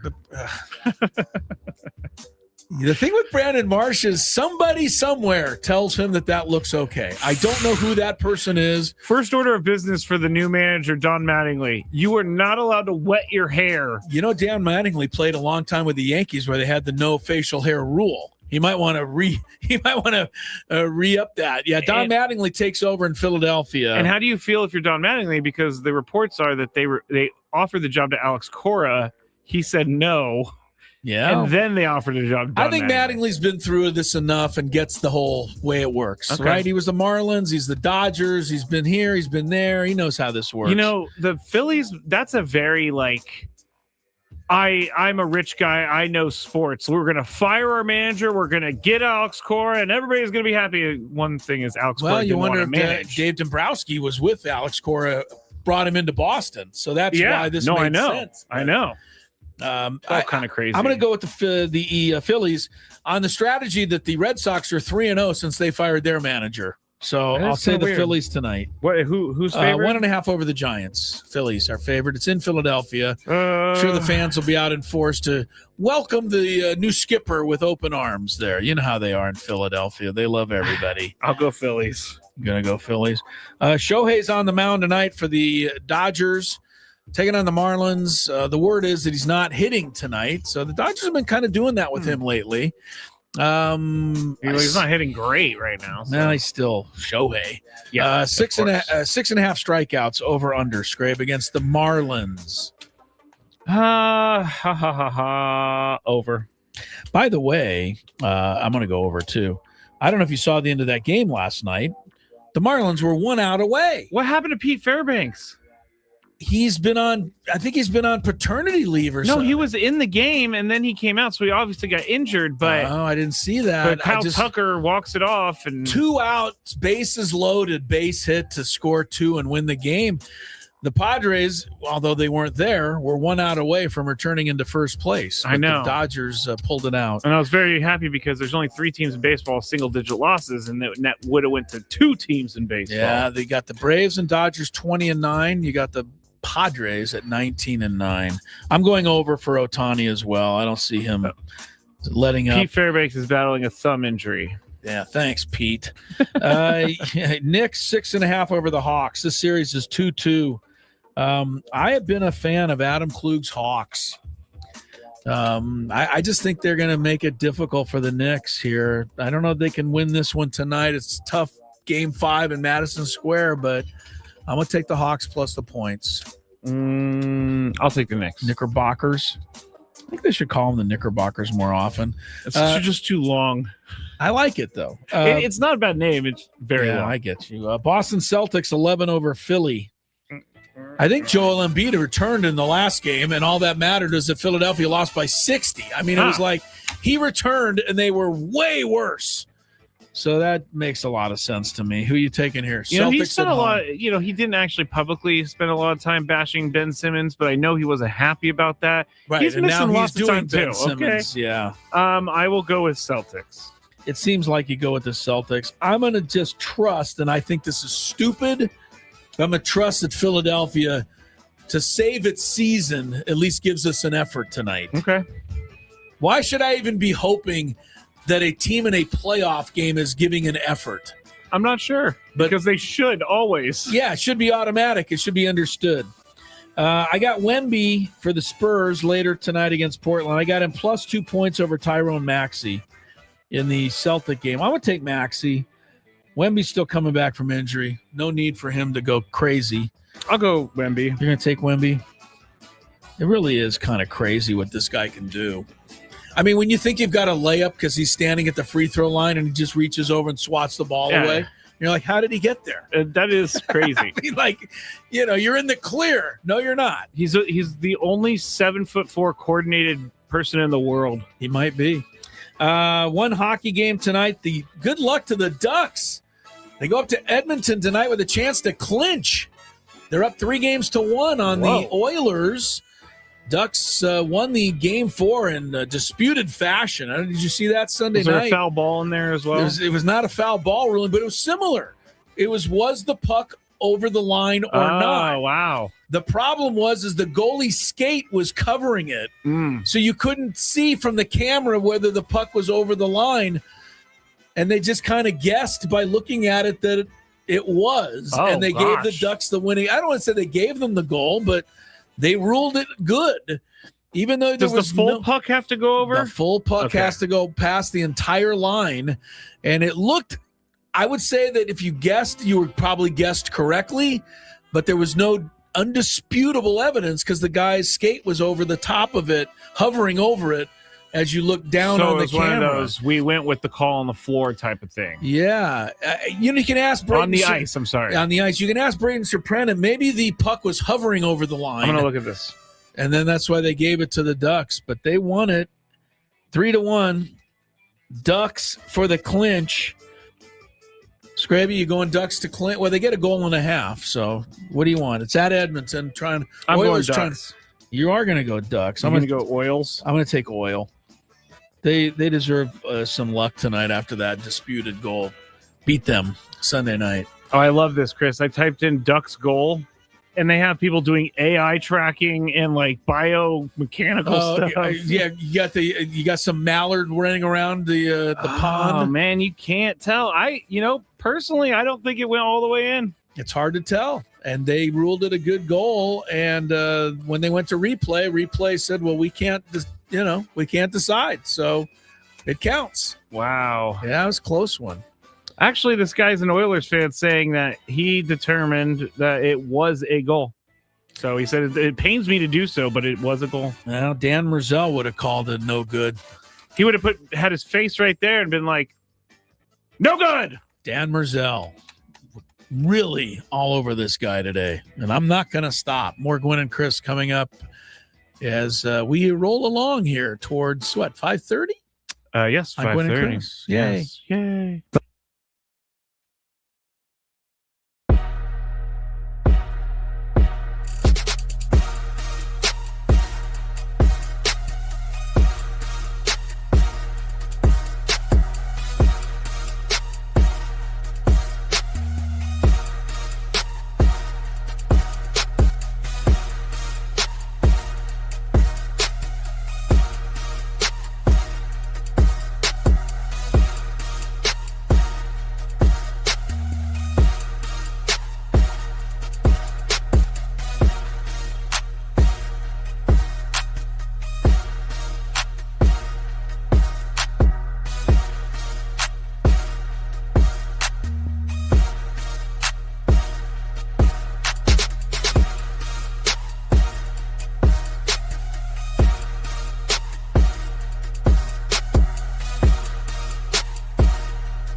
Getting ready for Padres Cubs, game 2 of the series. Walker Buehler. And a pretty good pitcher for the Cubs, right-hander Edward Cabrera. I think it's Edward. I think so too. Came over from the Marlins, from the Fish. Walker Buehler's probably the guy I trust the least at the moment. Don't mean that he's going to, have a bad or good game, but right? Marquez, I think, kind of has snuck past him in terms of being, having faith. Marquez is, I think, a little ahead of Buehler at the moment. Here's what Frank and I talked about yesterday. German Marquez, when he's good, he's good. When he's off, he's going to give up 4 runs. But 4 runs that he gave up Saturday, to me, was a win, and I'll tell you why. It keeps him in the game. It kept him in the game, and he ended up being the winning pitcher, by the way. But he gave those runs up on 2 swings of the bat. The guy ripped the double, next guy home run. To me, a lot of guys, that would be it. They'd be done. He gave you 4 shutout innings after that. Yes, he did. That, to me, is impressive, and that's where I'm kind of starting to like German Marquez. How about this, though? We came up with this because German Marquez, innings 1 through 3, it's atrocious. He gives up so many runs. His batting average against is like 400. Okay. 4 through 6, he doesn't give up anything. Okay. So how about we take Walker Buehler, have him pitch the first 2 or 3 innings of the game? You're crazy. Because he's Walker Buehler through the first time through the lineup, great. Every time after that, not great. Use an opener. Yeah, the problem is, I know what you're trying to do here. You're gonna fixing everything. Yeah, you're the fixer. The fixer, yes. You're the guy we call in when there's a problem. The only reason I would say that I don't care for that idea is if German Marquez is struggling the first time through the order, you can bring him in the 4th inning, then he's going to struggle in the 4th, 5th, and 6th inning instead of the 1st, 2nd, and 3rd. Oh, I see. No, I was more saying because someone's going to get kicked out of the rotation at some point. Yeah. And Walker Buehler, anyway, it was just something we threw out into the air. I know, and I'm catching it and bringing it back out of the air. I think, look, I feel okay with Walker Buehler and German Marquez. I think they've both done more than what you could expect from 4 and 5 starters. And really, those guys are 6 and 7 starters that are filling in as 4 and 5 starters. Yes. Remember, Musgrove should be there. Pavetta should be there. Even Griffin Canning maybe should be there. Right? Well, that's who's going to be back, and they're going to have to make room for him at some point. Well, I think Waldron is the odd man out at the moment, but that could change. Don't disagree. We'll see what happens also when the bullpen gets healthy. When is Yuki Matsui coming back? I mean, he's got to be soon. It's got to be soon. And if he comes, I think he has to be back by May 4th. There's some sort of rule stipulation. That's another week. I don't want to send David Morgan down, but he's got options and he's not pitching great. They're going to have to make a decision or two there. Mm-hmm. How about Jeremiah Estrada? Probably coming off the injured list as well. A lot of decisions to make. All right, we got some Padre pen pals. We do. So people got some questions. Tony's the real expert, but Scraby and I both stayed at a Holiday Inn Express last night. Yes. So we'll see what we can do to help you out. From the 855 Get Ross Traffic Center. Injured? Demand justice. Demand Jurowitz. 855GetRoss.com. No big crashes to slow you down in San Diego. You don't need it. Just lots of cars. 183 is tough from just past the 52. Things bog down really bad past the 8. Really ease a bit as you head past the 0. The 805 South also tough. You're going to see brake lights from Balboa all the way to the 15. San Diego traffic. I'm Tiffany Whitstrom. This traffic report is brought to you by Frozen Ropes Baseball and Softball Training Facilities. Register for Frozen Ropes Baseball Summer League with 8 games and 8 practices for ages 6 to 12. And receive $50 off your registration fee at SanDiegoFrozenRopes.com. That's SanDiegoFrozenRopes.com. It's time to ask the experts, Padres fans. I was hoping maybe you can bring a little insight into it. Write us, tweet us, Facebook us, send a carrier pigeon for Chris. He thinks they're cute. Aww. Padres Pen Pals begins. Hurt the pelota big time. Now, 97.3 The Fan. If you love Mediterranean food, try Spiro's for authentic Mediterranean cuisine in Coronado or La Jolla. For dining or takeout options, visit spiroscuisine.com. We have one that was brought to my attention this morning from MLB.com. And we have one about Jake Cronenworth. And we have one about Luis Campusano. Yes, Chris. Can I do a special inserted question that I got today? Okay, of course. From a friend of mine. And I texted him the answer. Okay. But I think it's a question that a lot of people have today. Ask it. You want me to do it first? Yeah, let's do it first. All right. He asked, his name's Lance. Good guy. Lance said, explain to me why you ever bring the closer in a non-save situation. He went on to say, it always seems like those guys don't do as well in a non-save situation. Gotta say, I thought about this last night. All right, so I thought of it too, and I also agree, Lance, and anyone else who's thinking the same thing. It does seem like for whatever reason, closers they're not as locked in when they're up by 4 runs or 5. And, they're up by 3, it's lights out. Yep. So I got worried. And it turned out he gave up the 2 runs and the streak's over and blah, blah, blah. And we've already gone through why that happened. But here's what happened last night. And this is why I don't think you can't blame the Padres or Craig Stammen for this. The Padres led 8-5 with 2 outs in the bottom of the 8th inning and nobody on base. Right? There was one more out before Mason Miller comes in to get the save. So he's warming up like he's coming in. And then Gavin Sheets hit a home run. Now it's a 4-run game. But to me, Mason Miller's already ready, man. He's fired up. Yep. He's warmed up. He's kind of loose. I just don't think you sit him back down after that. You let him go pitch. And he is more important than, abiding by some sort of rule that you don't lose your closer in a 4-run game. That's why he pitched last night, because he is warmed up. They don't want to waste his warm-up. I'm with you. I mean, they've already said this year. I think it was the I almost said Steelers, the Pirates game. Steeler game. When it was like he was up 7 by 5. runs or 5. Okay. But that was also in Pittsburgh, and Craig Stammen said it was a homecoming thing. I was doing him a favor. Yeah, it was like a solid. But Craig Stammen did say, we had him warming. We're not going to just sit him down. When you're warming, you want those guys to come in, especially somebody like Mason Miller. And he had to be warming last night because you had a 3-run lead. Yes. Sheets ruined it with that home run. He did, and there was no one else up warming, so you didn't have anybody to put into the game. Just real quick get somebody up because it's a 4-run game now? Yeah. Yeah. Like it's all Gavin Sheets' fake an injury to get some warm-up time. Holy Sheets, you're killing the deal. He is. Stop hitting home runs like that. That's a good question, though. I think people definitely I think a lot of people had that same question, so that's the answer, as I see it. All right. That's a good question, Lance. Let's go to this one, because it was brought to my attention by a listener this morning. MLB.com put an article out that had anonymous executives vote on several things after 1 month of baseball. When it came to picking each division winner, this was said about the NL West, which, by the way, all 17 votes went to the Dodgers. One anonymous NL executive said, quote, "Do we really need to ask this question?"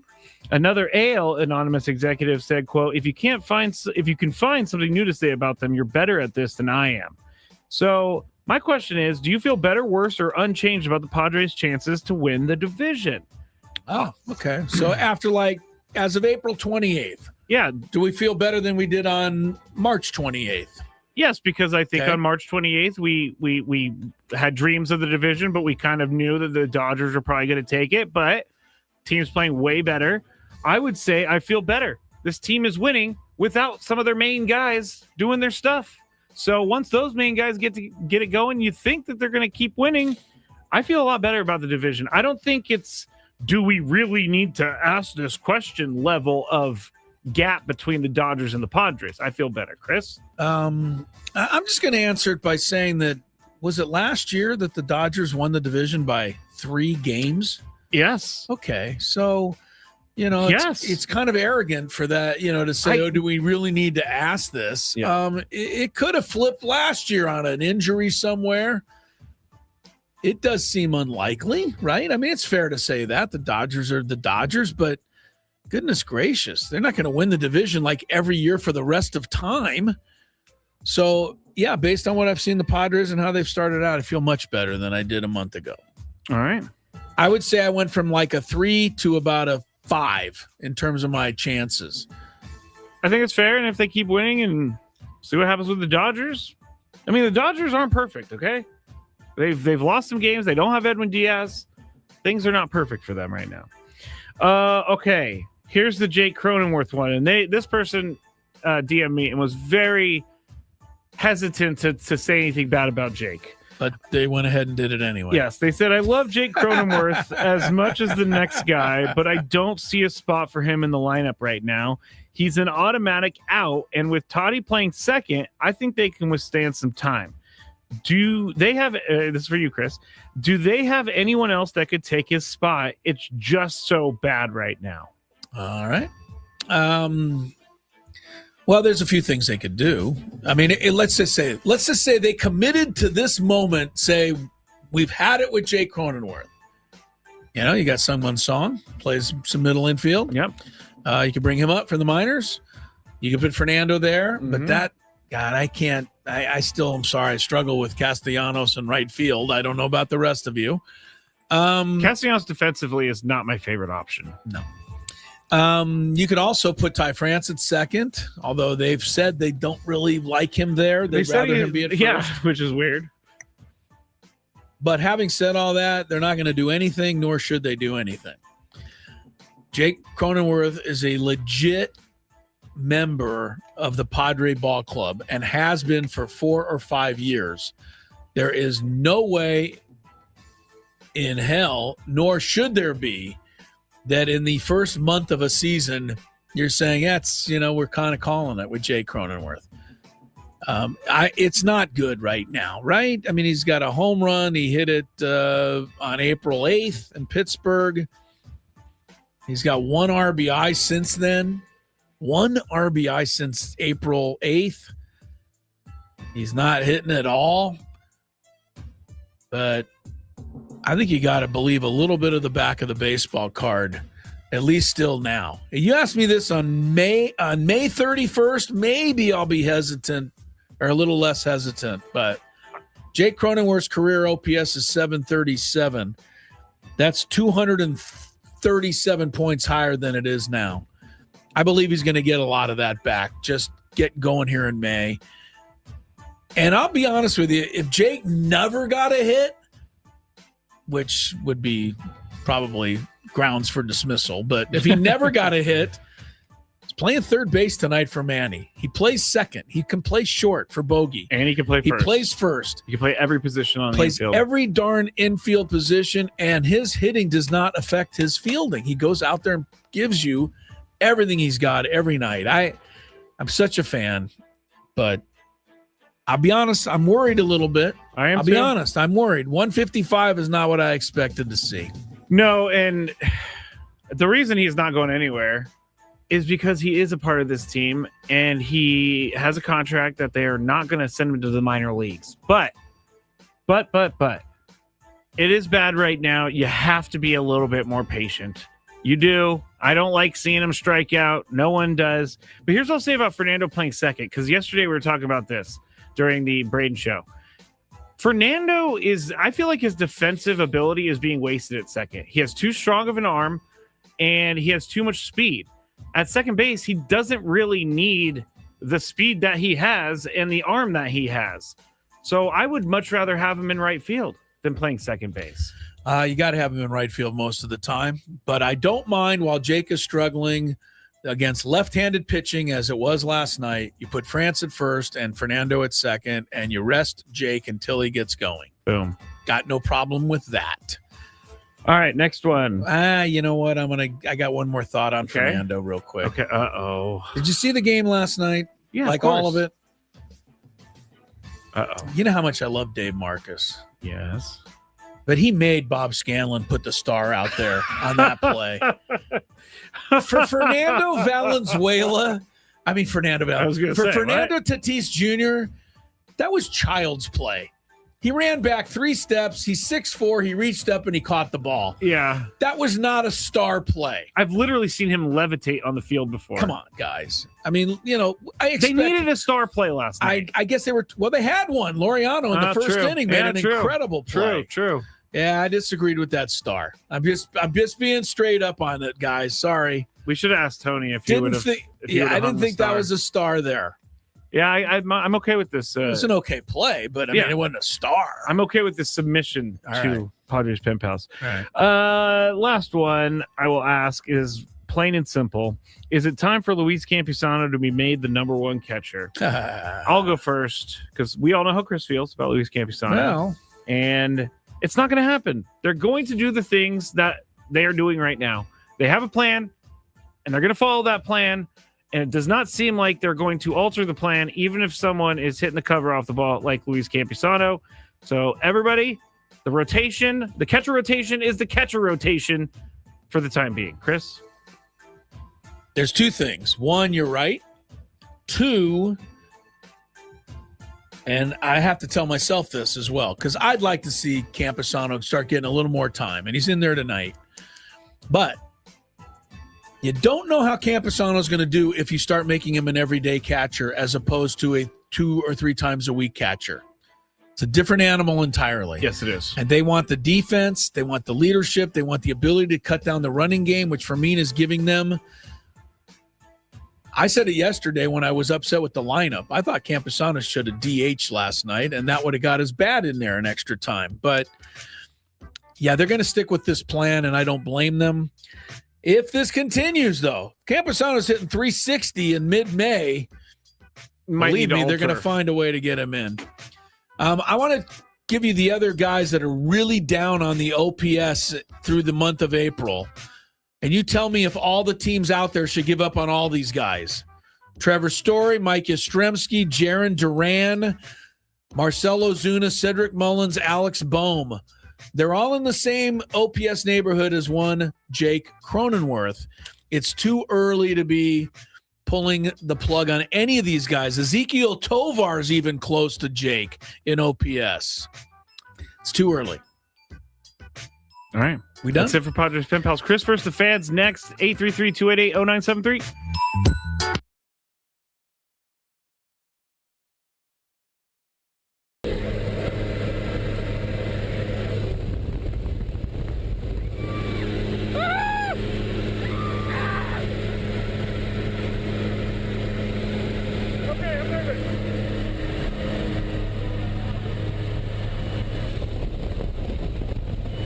Stay low. Hands on the heart.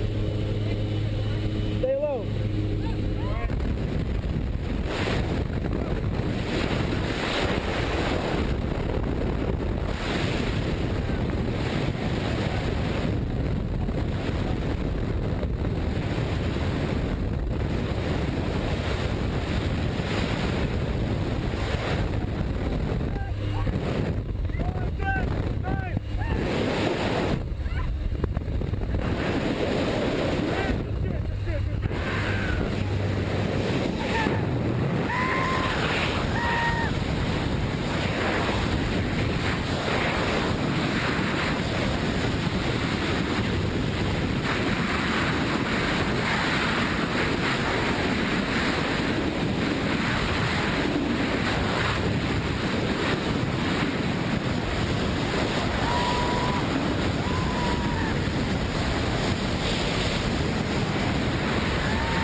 Crash land.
Oh, you idiot. Right. Typical tandem student right there. I tried. I wrecked your good job, buddy. Fun, huh? You need help with anything?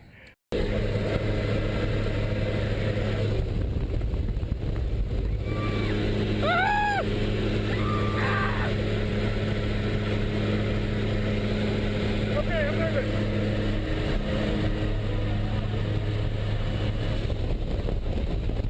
Stand up, stay low. Hands on the heart. Stay low. There's one guy in Major League Baseball, that's where you start hour number 3, that has at least one hit in every single game that he's played this year, and he's played in 20 of them.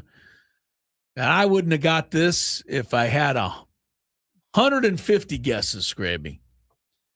Ildemaro Vargas of the Diamondbacks. I could have told you that. You could have told me. I could have. He's on my fantasy team. That's why. There you go. You picked him up.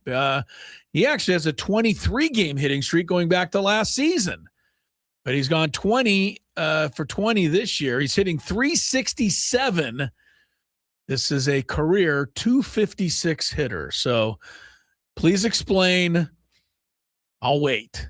You know what I mean? Like, how is this guy hitting 120 points higher? His OPS is 1,100. His career OPS is 674. It's only 1 month. He'll come back to earth. I know, but it's funny with Jake Cronenworth. We say it's only 1 month, and we're like, ah. But I think we've seen this before. When is Jake going to get it going? I think Jake is a victim of his own success. I think once you start with a team and you have a good season like you did in the COVID year, you're expected to be like that for the rest of your career. Well, that is not fair to Jake Cronenworth any longer. I agree. Because if you look at Jake Cronenworth and some of his recent seasons, he's been really nowhere close to what he did that 2020 season. No, but he's been solid. He drives in 2 seasons. He had over 70 RBIs. Look, he's had over 15 home runs in 2 seasons. Look, I'm a Jake guy, but the bottom line, well, look, his career averages are 16 home runs, 75 RBIs, 244. He's 100 points below the average, but it's the 1 home run, 3 RBI thing that is That's like the problem. Not contributing a whole lot. Yeah. Go, Jake, go. Go, Jake, Please, go. Jake, go. I don't have to keep sticking up for this. All right. The Ildemaro Vargas statistic aside, we have arrived at the trivia portion of our program. A little Chris versus the fans. And, Adam's like taking shots at you yesterday, by the way. What? Why? He's reading a couple of your questions. Like, this is a Scraby question. I'm like, wow, Adam. That's there are so many people that throw stones at glass houses. Throw shade. I don't even know if I just used that correctly, but I didn't see Adam enter any questions into that thing. Yeah, Adam, you could have entered some questions. Man, just take it shot. You know what? I do a solid for the station, and I get shots taken at me everywhere. Here's some other guys that have really low OPSs. I'm feeling better about Jake all of a sudden. His company isn't that bad. Vinny Pasquantino, has 3 home runs. That's Bo Bichette. Got 1 home run. He's got a 570 OPS. This is Bo Bichette. He's won batting titles. Matt Chapman only has 1 home run on the year. How about Rafael Devers? 563 OPS. He's like a superstar almost. In that article I was talking about, he was rated as the most disappointing player of all of the first month of the season, by rival or anonymous execs. Hasn't been good for Devers. 2 home runs so far. Maybe he should go back to playing third base where he belongs. I don't think he belongs there either. In his mind. I don't think he belongs there in his either. mind. All right, let's do Chris versus the fans. If you had one shot, one opportunity to take down the human almanac himself, howdy do. Now is your time. Listen to me, this guy is dangerous. Now is your opportunity to win a prize. Well, I hope you know what you're in for. Chris versus the fans starts now on 97.3 The Fan. All right, we are still playing for the qualification for this month's grand prize, a pair of field level seats to Padres Phillies on Memorial Day. You'll be able to see the great Rob Thompson. Oh, Wait, you're gonna get to this. No, you won't see Rob Thompson there. You see Don Mattingly potentially hand out the lineup. He's the new man in Philadelphia. It's the first father-son combo, exec office and manager in history, because his son is part of the Philly front office. Yeah, I did not know that. Yeah, I saw it actually all over the place. You know who loves Donnie baseball? Tony Gwynn Jr. Played for him and just loves him. Yes, he does. I'm looking at a picture right now, the stupid call made by Dan Merzel last night. Another picture. Just the more I look at this, they just, the steam's coming out. Like in the. That's what steam sounds like? Well, no, but that's the best I could come up with. All right. Hopefully we can move past this Dan Merzel thing. Not until Stammen brings a photo out to the lineup card tonight. That would be really funny. I would laugh at that if he just got. If he really did that tonight, everyone in the ballpark would have to go, Chris, you called it. But I know it's not going to happen. Hey, according to the chat, Braden, it's a fair ball to him. But that's not what the ruling Major League Baseball gave. So in this instance, please stop quoting Braden because Major League Baseball said it was a foul ball. I'm a fan of Braden, and you guys all know that. But when you're wrong, you're wrong. Yes. And he's wrong this time. Because baseball told us the rule. And it's not in the rule book that the ball hovers over the line. It's just not in the rule book. But the sphere of the ball, Chris. No. Nothing. All right, the rules. You have to make it through 3 questions. And by the way, I'm not taking shots at Braden because Lord knows I get stuff wrong all the time. I just said he knows what a big fan it's is. It's a friendly poke. I'm wrong. I admit I'm wrong. He's wrong. I admit he's wrong. It works out that way. That's all. You have to make it through 3 questions. Each question will get more difficult. If you get the question right, you move on. If you get it wrong and Chris gets it right, you're eliminated. But if Chris gets it wrong, then you move on to the next question or you win. If you're a first-time player, let us know before you get into it, and you'll get that first question for free today. Our first contestant is going to be Victor. Hello, hey, Victor. Hello. Welcome to it. Hello. Good to talk to you, sir. Hello, are you there? Can you hear us? Are you doing okay? Yep, here he is. He hears Yes. us. All right, there he is. Yes. All right. You turn down that radio real quick, and we'll get started. Question. You know what I have to say here? What? We're going to find out in a minute or two whether Victor will be the victor. Okay. Wait, hold on. We got to get this going. It was just too obvious, Victor. I'm sorry. All right. Victor, what was the controversial call in the top of the 9th inning of last night's Padres game? This is a 0-point question. It was like a foul ball. I think you got that one right. Well, the reason I asked that is because all of my number ones were gone yesterday. Well, so that means that you got good answers. That you blew through them. Yeah, I did. All right. Question number 2. Which future Hall of Famer started Game 7 of the 2025 World Series for the Blue Jays? Future Hall of Famer. Max Scherzer. Max Scherzer. Wow, I had to look this up because I had no idea. Well done. I would have said Trey Savage. Yeah, future Hall of Famer Trey Savage. Yeah, I couldn't quite call him I that. will say this, Max Scherzer with a 9 ERA this year just got put on the injured list. Gee, who saw that coming? Yeah. That's a shocker.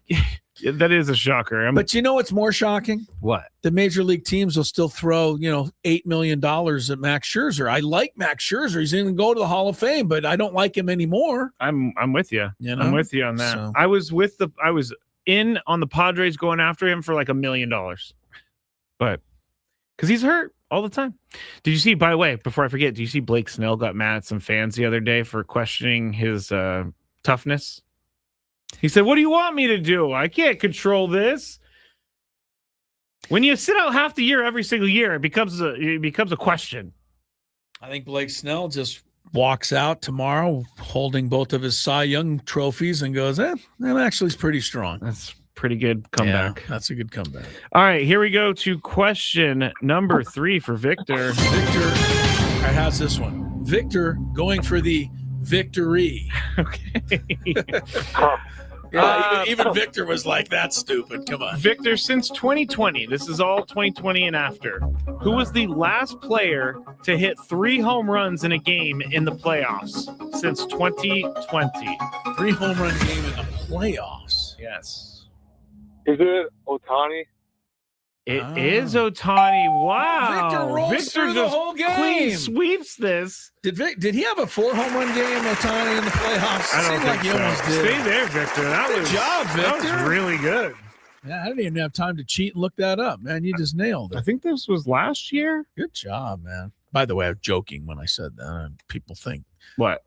I just said I didn't have time to cheat and look that up. You got it so quickly. I missed that, actually. Yeah, I was throwing a joke in. I missed that. You know, people don't take that as a joke. Yeah. See, I told you. I knew you cheated. Someone said a Rosarena, and that could have been true, but it wasn't the last player. Rosarena had one, I believe, here at Petco Park Yeah. in the old COVID year. All right, good job, Victor, man. Stay on the line, Victor. The only negative for you a little bit is that you have to wait a few minutes to collect your prize and get registered because you won so quickly and easily. Right? Yeah, Victor. He was the victory. Yeah. Now I'm taking your bad jokes and going with it. He ran away with that. Good job. Good job. I honestly wouldn't have got it. Do you want to head to break, Chris? Because I have a story about a fellow radio person that I need your opinion on. And then whatever else you want to talk about. We can do it. Let's take a break and check some traffic. And we got a lot to go. We got a big 5 with Tony's involvement at the bottom of this hour. And ahead in the 5 o'clock hour, it's going to be a difficult discussion. Why? But I'm just the guy to lead it. Oh, what? Yeah. I have no idea what you're talking about. It has to do with a certain Padres superstar. And how much longer should we have to call them a superstar? Oh, no, don't do it. I told you it's going to be a difficult discussion in the 5 o'clock hour. You don't want to miss it, Scraby. Don't do it. You don't want to miss it. By the way, Manny Machado news. He is available off the bench tonight. So that means he's not too hurt. Not starting. Little precautionary after he came up gimpy last night. Yes. Yes, he was a little gimpy. And then he was like, I'm not coming out of this game. Okay, maybe I will come out of this game. Ty France made a great play in the 7th inning and, saved the game, I thought. All right. We're not to the 5 o'clock discussion yet. You're getting some support already. We haven't even had the discussion yet. First, we'll take a break and check some traffic. For the most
Junior down at Petco Park. He'll join us shortly on the Big Five. He'll be back with us.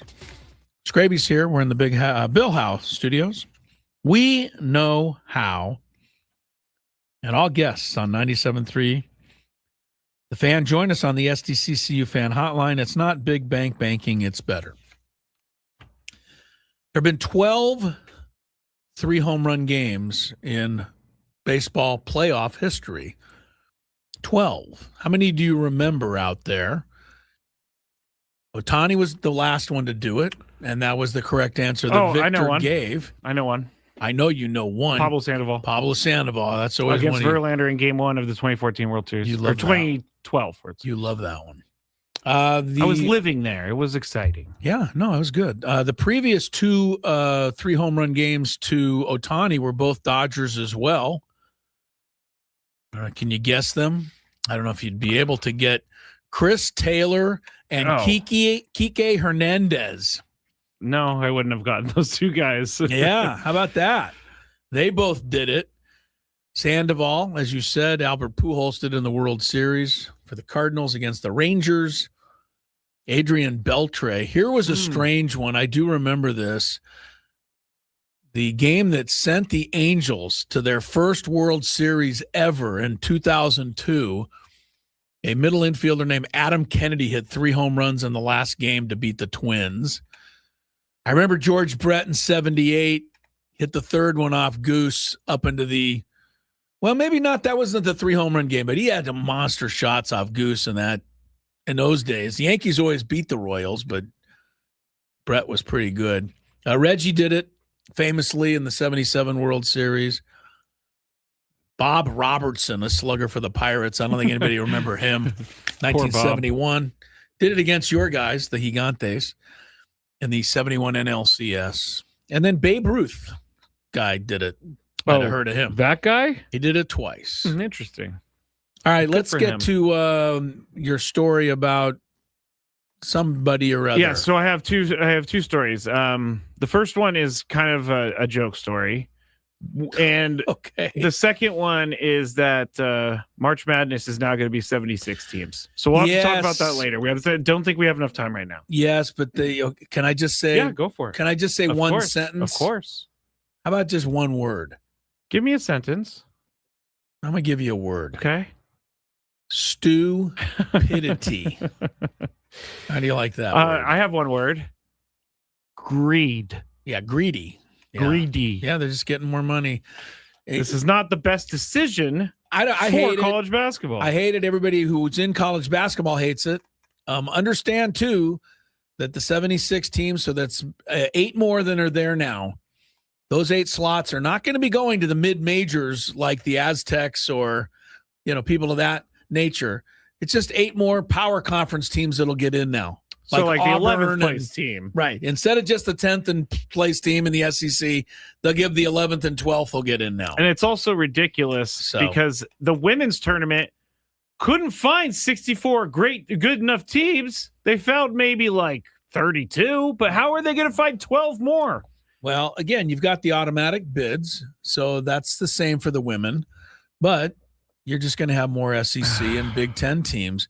This rule is being put in by the power conferences so they make more money. Go ahead. You said not to talk about it. We'll go later. I know. Then we ended up talking about it. I know we did. Last thing on this before we revisit is that it's men's and women's, and it is happening. And it's starting next season. So get ready to have more picks in your bracket next year. Ugh. All right. So to the other story, we've actually talked to this guy way long time ago, Andrew Filipponi. He is a Odyssey Pittsburgh radio host. All right. He did something where he had to pierce his nipples if the Bengals won with Joe Flacco as quarterback or something like that. Don't get any ideas. No, there's no way. You could say that for a million years, and I'd say no. He's the one who put that. He said, if the Bengals beat the Steelers with Joe Flacco as quarterback, I'll get my nipples pierced. Yeah. And they did, and he got his nipples pierced. Now, is that weird that I'm in pain right now? I don't understand how any of you people do that. Go ahead. Yeah, it hurts right now. Move on. I need ice. So this next one, he had another little stunt that he pulled yesterday. Okay, tried this again. Okay. So what he did was he put 250 days ago or something. This is coinciding with the NFL draft. He said, if the Steelers draft Drew Aller in 250 days, I will quit my job. Drew Aller, the quarterback at Penn State. Yes, which the Steelers did draft Drew Aller. So he had to quit? Now, it wasn't exactly, he put himself into a place where he said in 250 days. It actually happened on the 251st day. Oh, but guess what he did? Is he using? Is he going with the day thing to get out of this? No. He tweeted out before his show yesterday. I tweeted that I would quit my job if Drew Aller was drafted by the Steelers. So I'm quitting my job. And like, what about the people that are like running the station? Are they just allowing he had him co-hosts to leave? and stuff. So the co-host took over, and he was not on the show. Oh, just one day he quit. For 1 hour. 1 hour. But Okay, it got people really, it got people talking. Yeah. And so the question within the industry. Got you talking. The question within the industry was this a bad thing to do? Some programmers say it's an interesting thing to do, but it's not a bad thing to do. One guy said that he let down his fan base and his listeners because they wanted to hear draft talk, and he wasn't there for the first hour of the show. My personal opinion on this, I think this is a great stunt. Maybe not an hour, maybe a segment, but I'm okay with this. Yes, Chris. You see me? I'm standing here Yes. on my lawn. Yeah. Oh no. Get the hell off. What? I'm tired of people pulling stupid ass stunts But he just so tweeted that they can get people to maybe tune into their station. Stuff like, who the hell would do something like making somebody drink eat 10 Thai food? Yeah, who would do stupid that? stuff like that? Who would do? Yeah, I hate it. Who would have someone in or guy John in with his hot salsa Yeah. and have two guys try it on the air? Stupid stuff. Hate it. Yeah, I hate people who even think of stuff like that. Who knew that Thai 10 would be our most watched segment in YouTube history? Ever. Yeah. No, I mean, that's my first thought, though, is I'm not really a fan of these kinds of stunts. But, since I've done it a few times, what am I going to do? Rail against somebody else? It's an okay idea. You threaten to take yourself off the air. Maybe some people tune in. He didn't threaten. He did. And, yes, he did. And so people around town were like, oh, did you see he actually quit? I see what happened, yeah. So okay. I think it's a good thing. And he's known for doing this stuff, but he's the guy who tweets and actually pays it off. There's a guy on Twitter who said, if the Dodgers lose to the Padres in the 2022 NLDS, they'll get Manny Machado tattooed on their butt. Never happened. How do you know? You see in the butt? No, he said he's not doing it. No. So, and this guy is a massive troll of the Padres. So at least Andrew Filippone is trying to live up to some of his bets. You know how hard it is. Gonzo says we need to make a bet for you to pierce your belly button. Yeah. Gonzo, that will never, ever. And I'll tell you, here's another reason that would never, ever, ever, never happen. Because my buddy Jeff on the famous Jeff and Jer show, okay, way back when here in town, people know that show. Yeah, he agreed to get his belly button pierced one day. Back in the belly button or the piercing craze. Yes, thought it'd be a good radio thing to do. Okay, and it got infected, and you gotta take care of it. Well, whatever. I'm not even gonna try it. Forget it.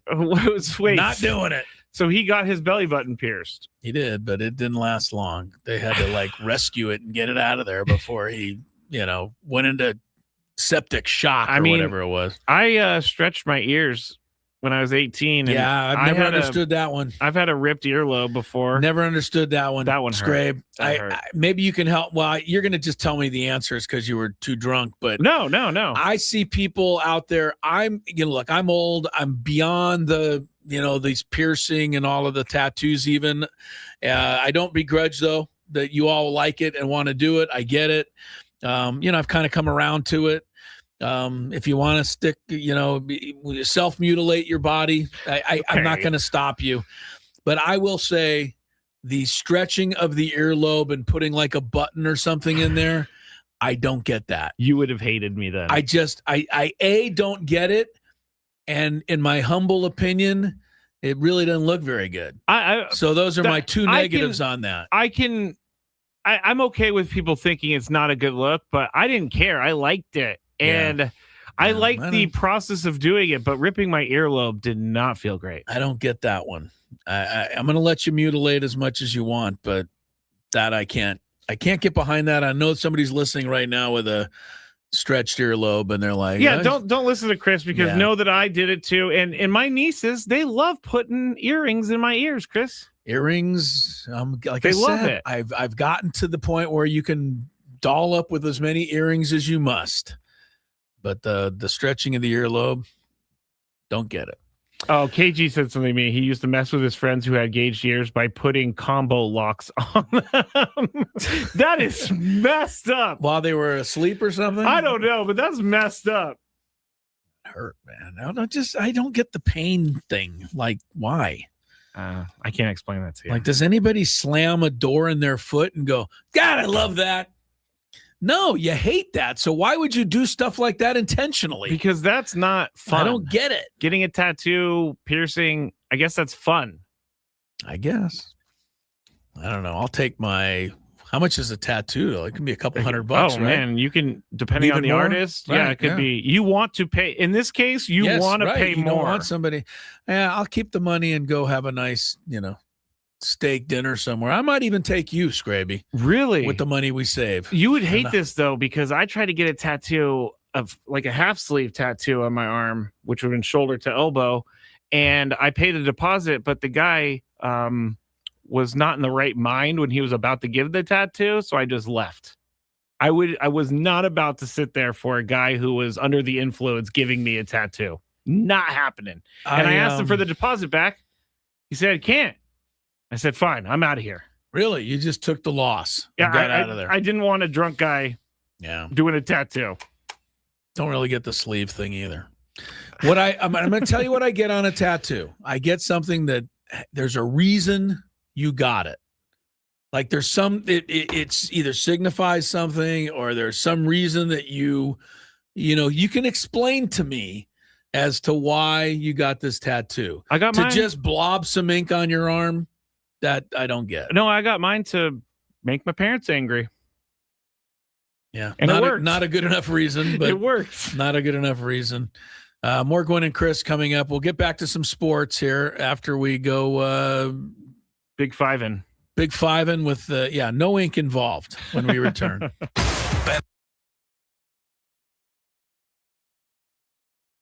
The gondola pulls in. Yeah. It goes very slow. Yeah, it slows down like for everybody. Really slow. As we're getting off, over to my left, there's a couple getting in the gondola. Okay. Going up the mountain. So it's the opposite for them. They're standing there. The gondola comes up. The door opens. You step on. Well, there was a commotion. Uh-oh. There was a commotion. Someone fell. There was a commotion, and Lori goes, hey, there's a commotion. She said commotion? I don't think she said that, but we go kind of not hustling, but walking over there quickly. There's a lady who has fallen as she's trying to get into the gondola. She's now got one leg in the gondola. Oh, no! The other leg and body trapped underneath the gondola. 90. No, she's probably in her late 50s. How do I say this best? Oh, she's heavy set? She's in the shape of somebody who's in their 70s. You've got to rescue the poor lady. She's trapped under the gondola. Of course, as soon as she falls and there's the commotion, the guy running the station stops the gondola. Okay, I was going to ask. Which means everybody on the mountain and 4 miles away has to stop. Everybody has to stop while we try to extricate the lady from the gondola. Okay, let me ask you a question. Underneath the gondola. Look. She's got one leg on the gondola. The rest of her body is underneath the gondola. And when I arrive to see what's going on, I'm kind of the first or second person there. You're a first responder? Pretty much. The guy running the gondola place is busy stopping traffic. The ride. Yeah. No, he's stopping the ride. Oh, okay. All right. So we're kind of first there. Lori's behind me. The lady's on her back. She's looking straight up in the air. And the only description I have is one of utter panic and utter terror combined with total helplessness. Oh, I thought you were going to say embarrassment. No, total helplessness. She's not only trapped, but she's not even remotely doing anything to help herself. She's kind of in a panic, and you think something terrible is going to happen, or she does. Okay. I go over there. First thing, breathe. That's what you said? I told the lady to That's breathe. good. That's good. I said, you're going to be okay. That's good. Just breathe. That's good. Try to relax. That was the perfect thing you could have said. As I'm stupidly pulling this 250-pound gondola, trying to pull it off of her. Yeah. Okay. Well, you're getting the gondola an idea. is way heavier than 250 pounds. Yeah, right. 1,000-pound gondola. So you're trying to like move the gondola. Just move it a little to. Is her leg like? How is she attached to this gondola? Well, I told you, her one leg's actually on the gondola in the doorway. Okay. Then the rest of her body's underneath. What is stuck with her in the gondola is her belly, not her leg. Oh no, that's right. Okay, no. So I'm pulling.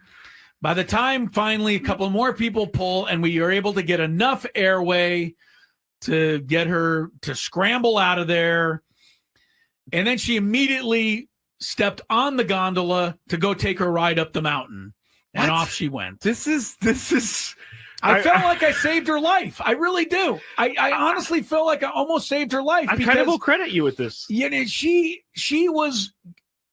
I think if I didn't tell her to breathe, I think she would have gone into some sort of shock or whatever you do. No, she was you're going right. into a You're right. panic, Scraby. You're She was going into right. an absolute panic, and you know, I had to calming her down. I think was the number one thing. She wasn't in any real danger, but she wasn't feeling great because she was trapped under the gondola.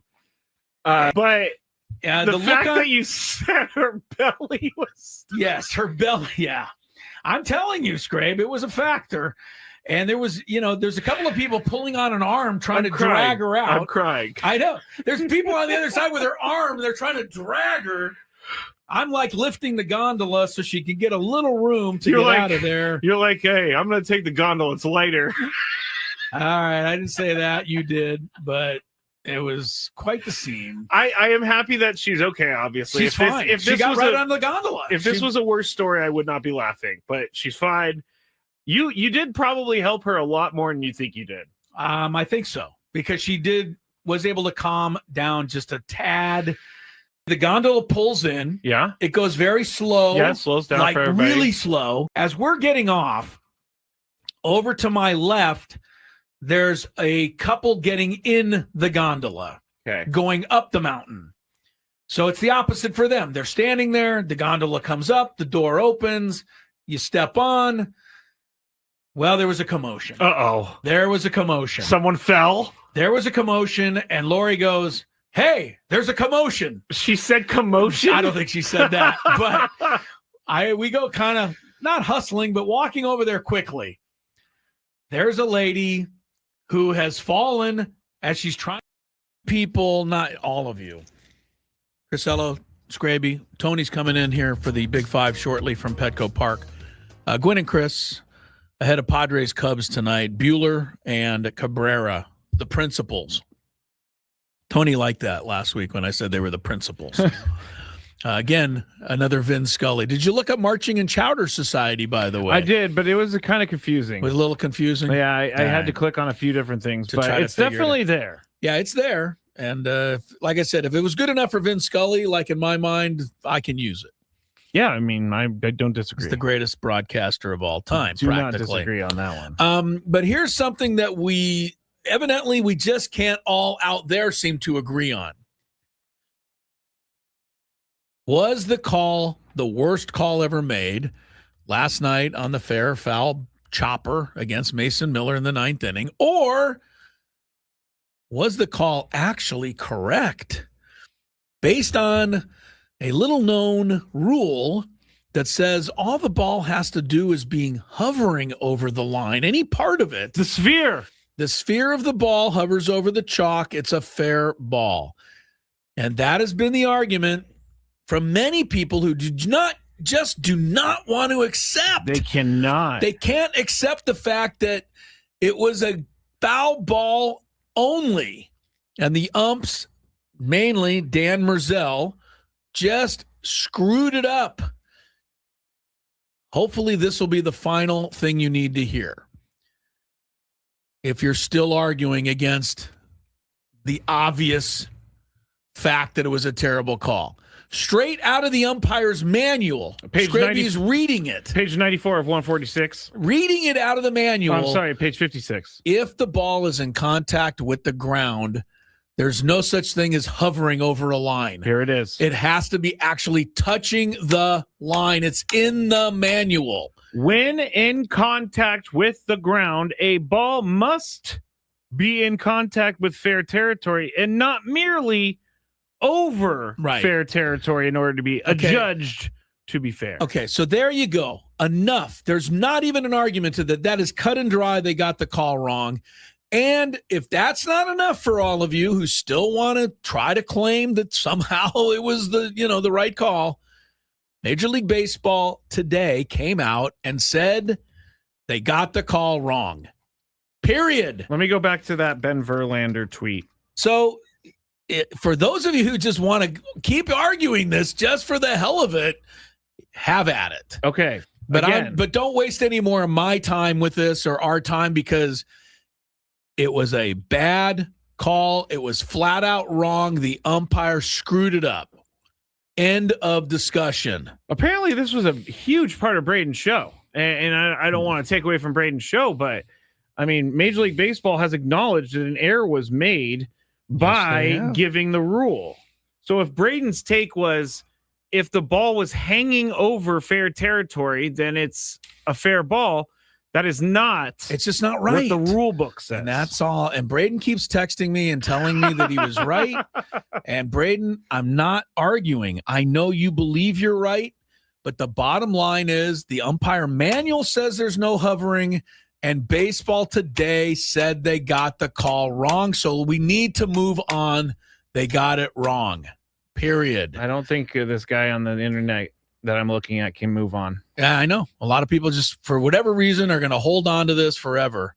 I'm going to hold on to the fact that it was the worst call ever made in a baseball game, period. And I can't even think of anything in football that compares to it, Scraby, where like, the field goal was 10 feet wide and the guy goes, it's good. You know what I mean? Like something like that.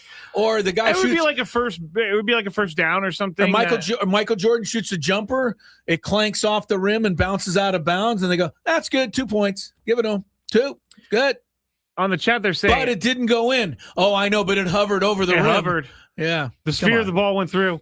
They're saying it's possible they read an outdated version of the rule book, and that is possible because the rule has changed recently, according to people on the internet. Yeah, if you read an outdated rule book, just accept it, and it's the new rule book says that they got the call wrong, and if that's not enough, baseball said they got the call wrong. All right, let's go. We're going to go to the Big Five. Do you think we'll touch on this subject at all in the Big Five? I have a feeling we will. We will in a different type from a of way. different angle. It's coming up right after traffic. From the 855 Get Ross Traffic Center. Injured? Demand justice. Demand Jurowitz. 855GetRoss.com. Slow San Diego on the 805 southbound with slowdowns from the 52. Things are a grind. On to the 15. A crash on the 5 south in the final clearing stages just before the 163, but that's what's got that 5 backed up to almost the 8. And then you're right on the 8 east, also quite heavy with traffic. I'm Tiffany Wittstrom. This traffic report is brought to you by Rivermark Medical. Rivermark Medical is conducting a Rapid 3 study for FlowStent, a minimally invasive device designed to relieve symptoms from BPH. Men 45 or older suffering from frequent, painful, or difficulty urinating may qualify. Learn more at rivermarkmedical.com. That's rivermarkmedical.com. It's that time of the show when we check on the latest in sports. Only the most important topics and questions are brought to light. Stop what you're doing and listen. These news stories will astound and amaze you. The one, the only. Oh my God, who the hell cares? The Big Five starts now on 97.3 The Fan. All right, we got a quick Big Five today, I think, so I'm just going to get right into it, and we are broadcasting live for the Bill House Studios where we know how. Number 5. I thought for a second last night we were going to see Craig Stammen get ejected for the first time in his managerial career when he was arguing the foul fair ball in the 9th inning. So let's have some fun and put on our prediction hats. Tony, what kind of argument causes Craig Stammen to be ejected for the first time? I would say maybe call it the plate or something like that on the bases, I would say. So something that's like a bang play. I mean, I don't kind of understand the question. Like, what do you mean? Like last night, I thought he was going to get ejected over a fair foul ball. I'm not really asking you to like predict the exact moment, but what do you think will get him so angry that he will be ejected from the game? Because it seemed like he was kind of angry last night. Something like that, or maybe if they had turned the foul ball on Sunday into a fair ball that went foul that the Diamondbacks challenged, it'll be something like that he loses his lid on. I don't really know the exact play, but fair foul I think is a safe one. Yeah, for a second there, I was like, yes, he's doing it. Chris, do you know what kind of argument do you think Craig Stammen gets so mad that he gets ejected for? Well, we already talked about this. That was the worst call I've ever seen. So I don't know that, I don't know. I don't know that he's going to come across a worse call than that. So the only thing, to me, it's going to have to be at the tail end of a day when he feels like he's getting squeezed, either by the home plate umpire or a couple of calls don't go his way earlier in the game, and then it compounds itself, and then something like that happens. To me, the only way that he didn't get kicked out last night is because he was leading the game when it happened 9-5. Because if that was the leadoff hitter in the inning or 10th inning, game on the line, or tying run, I almost think you got to kicked out. I just thought that was, we've talked about it already. I got nothing more to say. It was the worst call I've ever seen. We already went up and down one side and down the other on it. So, I think it'll be something like that, but it's going to have to be on top of a game's worth of stuff that he's frustrated by. That's a good call. The frustration, the game's worth of stuff. Number 4. Munetaka. It's Munetaka. Munetaka Murakami of the White Sox will be in town Friday to close out the so-called windy week at Petco Park. Through the first month, there are 2 apparent numbers emerging to tell us who Murakami is as a hitter. First, he struck out in 30.8% of his plate appearances, which puts him in the 12th percentile.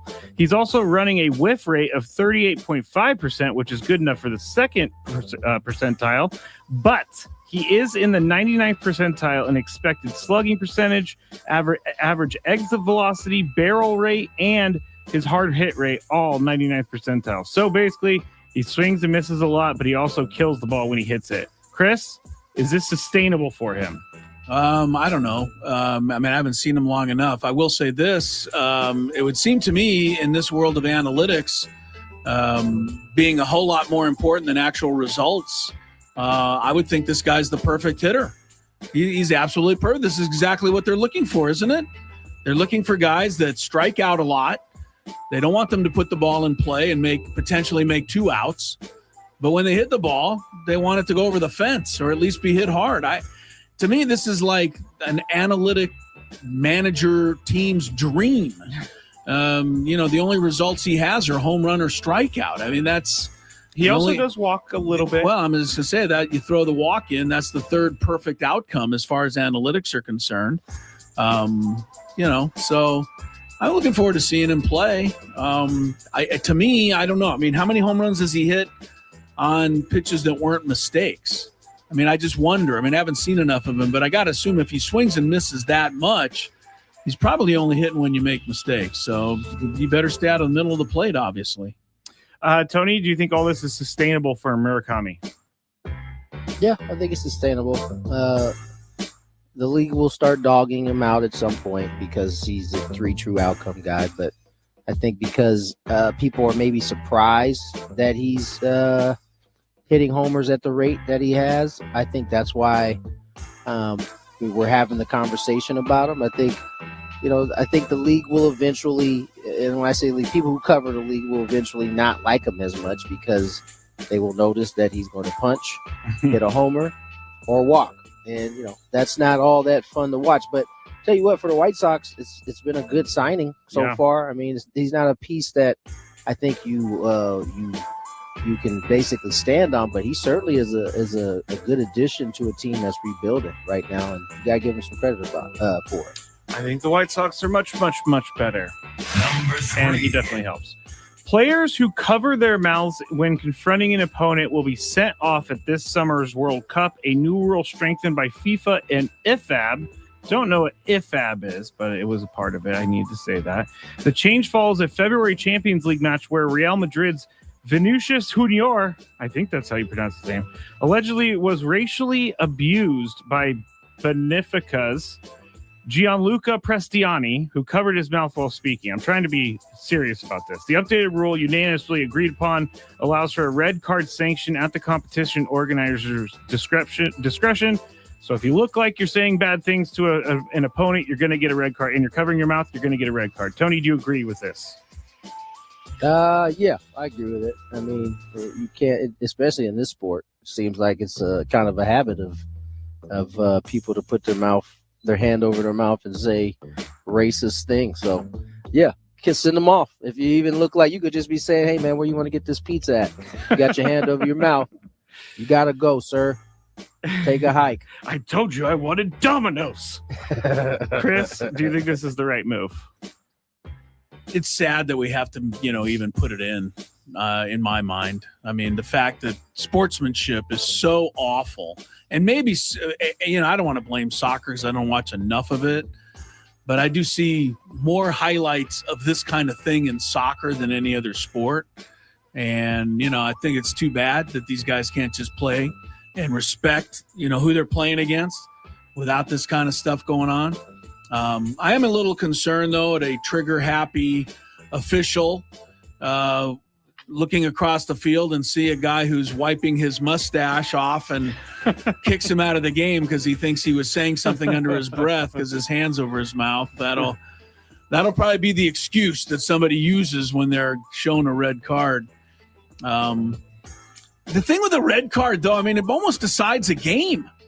And the next game, right? I think you're also out another game. I mean, if you get a red card, your team's probably going to lose that match. Maybe you have to. Serious punishment. It's a serious punishment. You're going to have to be very careful not to do it. But I think ultimately, I'm just mad that we have to even worry about this stuff. That players and teams and I mean, I don't know. It's gotten this way though. Yeah, I mean, I don't know really if it happens in other sports. There's so much, but I see it in soccer mostly, and maybe I see that's it because in we're other pointing it sports, out more in soccer. I see it in other sports too. I mean, Jaden McDaniel made that layup the other night precisely because he wanted to draw Jokic into a fight, and he was successful. This is what guys are doing out there. Dylan the Villain is somebody that people look up to now.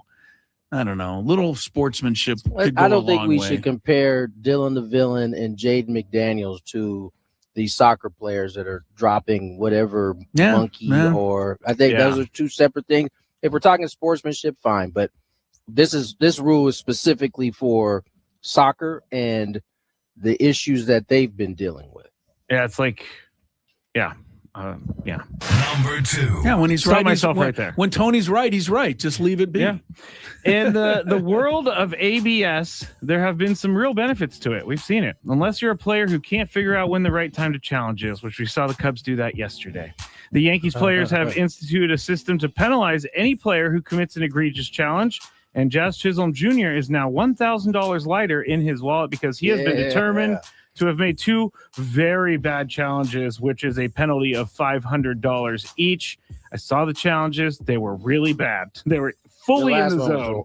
It was. So, Chris, do you think this would get players to stop challenging certain pitches? I don't know, because I mean, to me, the second Cub challenge last night was just selfishness. The player was struck out and he just didn't want to admit it. So, he had no chance of winning that, and that may have even cost him the game. I don't want to overstate it, but I don't know how many pitches after that were, especially on the other side. When Ben Brown came into the game, he was throwing some nasty stuff on the corners, and he wasn't getting the calls, and he couldn't do anything about it.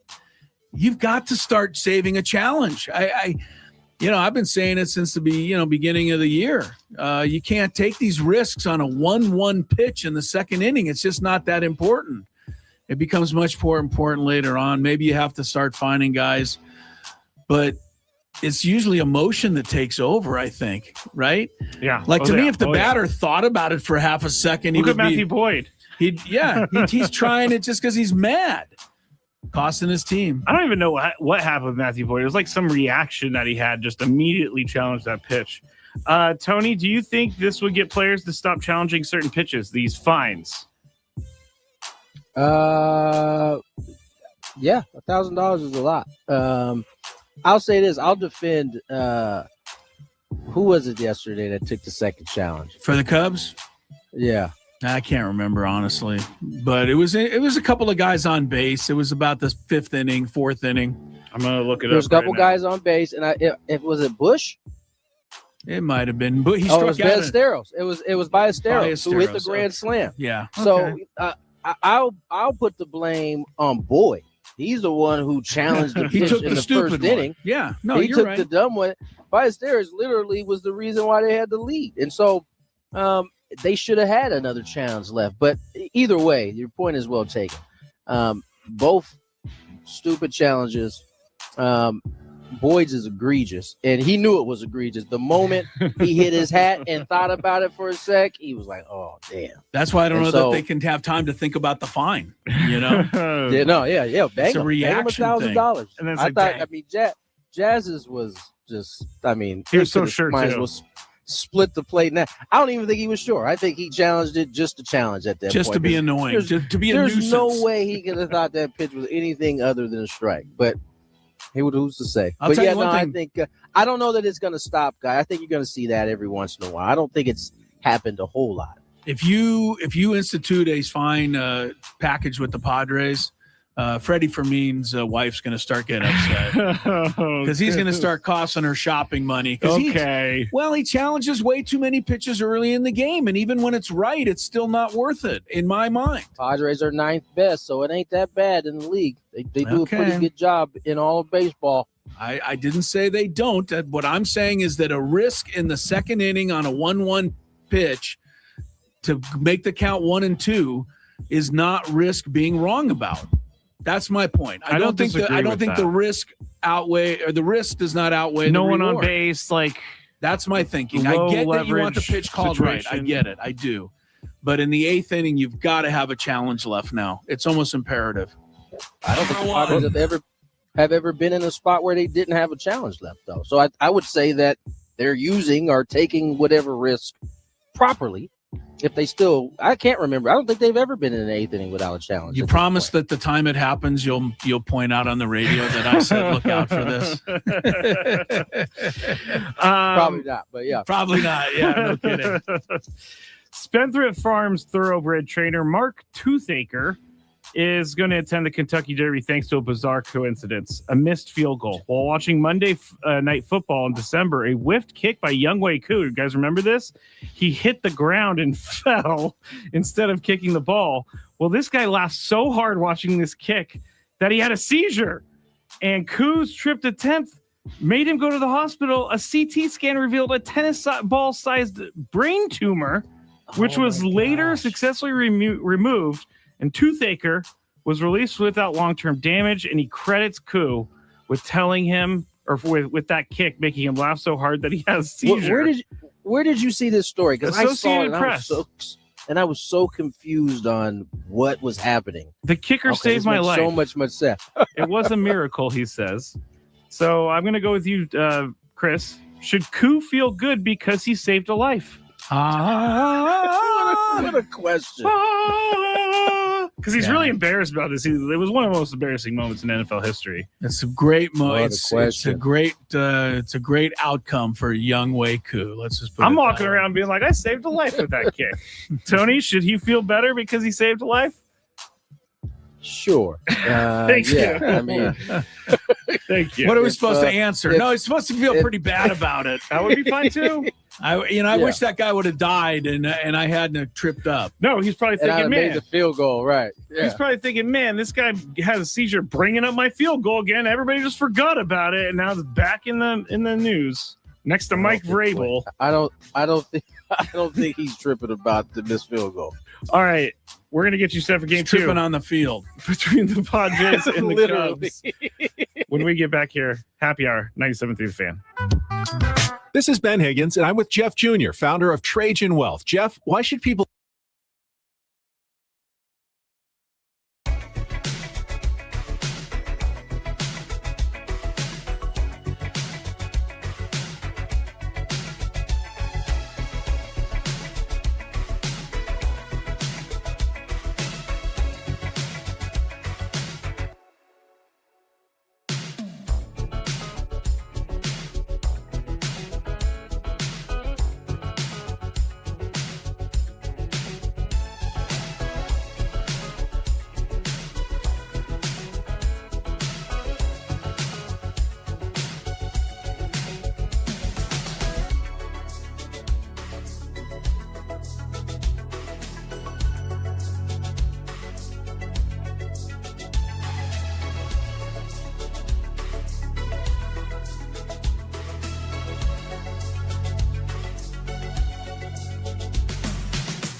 It was with his calf. Felt like it was cramping on him last night. So just being precautious that it's not pull muscle or anything like that. But I don't think it is. I'll be honest with you. If I had to sit out every day, I walked over to the swimming pool in the morning for my laps and felt like my calf cramped up a little bit. Yeah. Probably never swim. Just like always, my calf is always cramped in some form. You know what I mean? That's not a. That's why I don't run, because I just cramp up all the time. I agree. Yeah, I stopped the running as well for that. Manny Machado will be not in the starting lineup tonight. You heard Craig Stammen there. That is just a little bit ago at Petco Park. So you got the latest. Sam Levitt will have much more on all of it in the Padre pregame show coming up at 5:40 following our show. But Craig Stammen did go on to say that Manny would be available for pinch hitting duty tonight if necessary. Correct. I will take a guess, though, Scraby. What? Because I like to guess on stuff. I say Manny doesn't play tonight, and I say Manny doesn't play tomorrow afternoon either. I tend to agree with that. And then there's an off day Thursday. See how that works? He would end up getting 3 days to uncramp, as it were. Uncramp. Yeah. Anyway, maybe wrong. He might play tomorrow, but I they're going to err on the side of caution. And they should in the month of April. And they should. But Manny not in the lineup. But Jake Cronenworth, I know people are what? Well, he's playing third base for the first time in his career tonight. And I again, Ty France made that play last night. I'm like, put him back over at third and keep Jake at first. But they know more than me. Right? They certainly love Ty France at first, and I don't blame them. By necessity, they had to use him. He snagged the line drive last night, took away a base hit. By the way, we've talked about everything in the game last night except for that catch Ramon Laureano made in the first inning, which would have put him down 2-3 runs right off the bat. Yeah. What a catch that was. Came out of nowhere. Top Ramon has been just outstanding in the outfield, and it was a great win last night. We focused all of our attention on the worst call ever made in a baseball game, but it was a pretty, nice win again. The Padres, when they're down 2, 3, 4, 5 runs, like it's gimme a, ball game. Yeah. And they got down 5-3, no problem. Came back, win it. And unfortunately, Mason Miller's streak was over. And again, what's going to be, which is a little unfortunate because it's not totally fair. But as time goes by, let's say Mason Miller, we'll go back like a couple years ago. Remember Mason Miller set the Padre record? Oh, yeah, and the streak got broken because of that terrible call. Yes and no. I mean, it happened at the beginning of the inning. Who knows how the inning would have played out? They did get a couple of more hits and this and that. There was a wild pitch in there. Yep. But it feels like things started to go south for Mason after that egregious call by the umpires. Mason Miller streaks that ended last night, obviously the scoring streak, but also appearances without allowing 3 hits, 56 appearances. Appearances without a wild pitch, 60. Yeah, everything came together for this streak to end. Look, the Cubs, and I'll tell you one thing: once it got to 9-5 with nobody out, got a little nerve wracking. Nico Horner's a good hitter up there, and he got the fielder's choice on him. Yeah. Then you end up wild pitching in a second run, so you had to get a couple of big outs there to wrap up the game. But I was a little nervous because during the Braden show, I said, Mason Miller is going to be human one of these days, and then it happened to be the day that I said that. Well, it's hard because we don't think he can give up a run, but what we saw last night is just how easy it is to give up a run. Things and it stacked doesn't always have to be anything major. No. I thought Swanson hit a line drive single to left field on a fastball. PCA kind of bounced one over there. I can't say that France would have got that had he been playing first base, because Sheets had to protect the line. That you have to protect the line. So I get that he wasn't there in the hole. But yeah, and then a simple ground ball runs in and the streak's over. But here's Craig Stammen anyway, because of course he was asked about the fair foul gate again, even though he answered it last night. It's okay. I want to hear him today. Maybe he's more mad today. It's a foul ball. I think everybody's kind of said it's a foul ball. Unfortunately, in that situation, the umpire's got to make a call, and he deemed it to be fair, and they're not perfect people either. They're umpires, and they make wrong calls, and just like a manager makes a wrong call or a wrong decision, and a player makes a bad decision whether to swing or to take, so it's part of what makes baseball great is it's not perfect, and we figure it out as we go. So while that was a big play with the scoreless inning streak on the line, it's just part of the game. No big deal. Some people had said, they were looking at the curvature of the ball hanging over the line, but it's the contact point from our understanding where it contacts the dirt that determines the position of the ball. Can you just help me make sure I'm right and if I'm seeing it the way it's supposed to be seen? Yeah, that's right. I think the ball has when the ball's on the ground, contact with the ground has to be on the line for it to be fair. And, by looking at replay and zoomed in cameras, we saw that it wasn't on the line. And that's all we need. Craig Stammen is he's a terrific guy. He is. He's never going to trash an umpire. So nice. He's too nice. And that's not a bad thing. I'm not saying it's a bad thing. He's got nothing to gain by coming out and being completely critical and, ripping them now. I can rip them because, we have been. That's my job is to rip stupid umpire calls. You've been trying to dox him all day. Yeah, Dan Merzel is his name, if anybody's wondering. I've mentioned it like 60 times a day. But no, here's the difference, though, because Craig's like, we all make mistakes. They're human, etc. Yes, they are in a judgment call. Mm-hmm.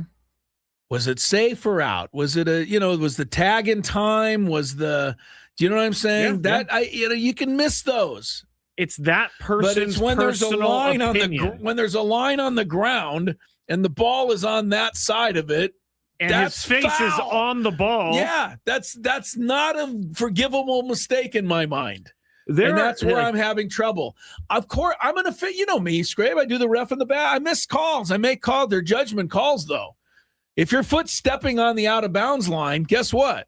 Tweet. We're going the other way. Tweet. You're standing out of bounds. That's just not a negotiable. So that's why I had a problem last night. That's interesting, too, because in basketball, it's like it would be like them calling it out of bounds, even though you have video evidence that never touched out of bounds. Hey, that's exactly what that would be. You're 100% right. It just hit me, but I mean, we can move forward from this. I may never move forward. I may never move forward. All of us know the rule now. All right. I said it about 40 minutes ago, and here we go. When we come back, final segment of the show today, it's going to be a difficult conversation to have. Sorry, but somebody's got to have it. Comes up after traffic. Gwynn and Chris continues. You can. What are we doing, guys? I'm going to see the museum for the first time ever. It's going to be sweet. See my dad's plaque. See where Trevor's plaque is going to be. It's going to be pretty dope. Chris, I'm going to go to the Hall of Fame for the second time because I went earlier today, but I'm going in to see Tony go into the Hall of Fame. So all the way straight and back left. Straight back left. Straight on that back wall. This one? Yeah. How you feeling, Tony? I don't know how I'm feeling right now, honestly. Excited? I'm definitely excited. Hello, Eric. How you doing? Pretty good.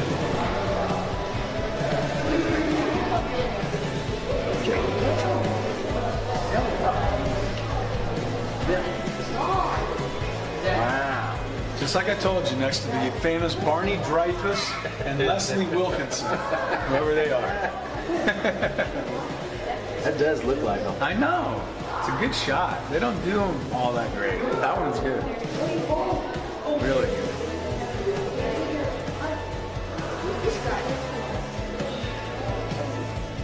I missed a year. 300. Must have been bad. Huh? I used to be. Not anymore, though. Oh, it's so cool. What team did you play on? I can give you a long list of them.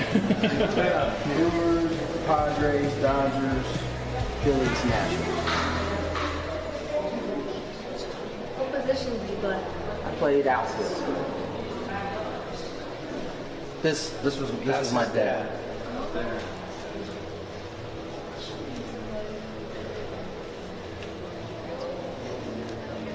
Oh, there's Dick Williams, Goose. What, on TV? I think he'd be pretty happy with his company over here. So. What are you thinking of seeing it for the first time? I'm thinking I'm hot. I'm quite warm right now, but it's cool. I mean, it's what I thought it was going to be. I mean, not too many people can say they have a dad that's enshrined in this place. So I think this is awesome. What are we doing, guys? I'm going to see the museum for the first time ever. It's going to be sweet. See my dad's plaque. See where Trevor's plaque is going to be. It's going to be pretty dope. Chris, I'm going to go to the Hall of Fame for the second time because I went earlier today, but I'm going in to see Tony go into the Hall of Fame. So all the way straight and back left. Straight back left. Straight on that back wall. This one? Yeah. How you feeling, Tony? I don't know how I'm feeling right now, honestly. Excited? I'm definitely excited. Hello, Eric. How you doing? Pretty good.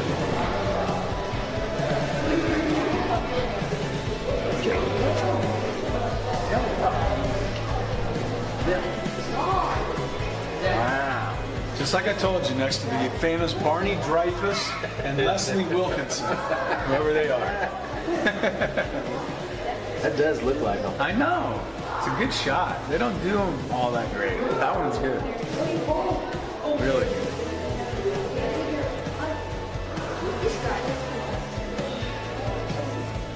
I missed a year. 300. Must have been bad. Huh? I used to be. Not anymore, though. Oh, it's so cool. What team did you play on? I can give you a long list of them. Brewers, Padres, Dodgers, Phillies, Nationals. What position did you play? I played outfield. This was my dad.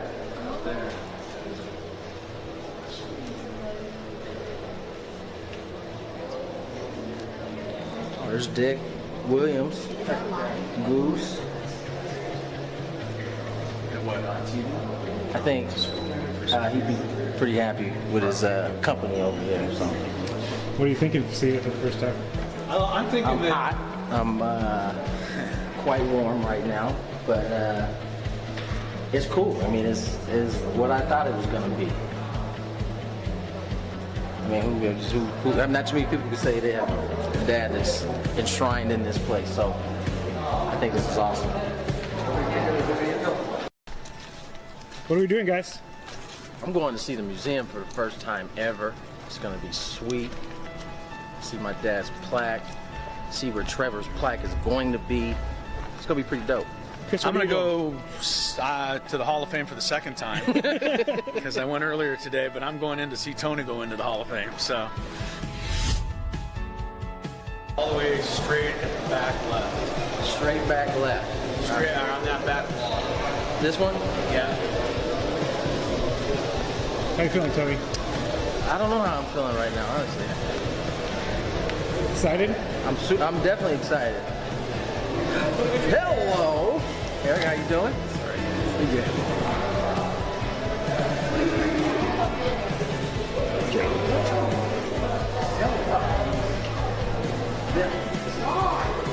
Wow.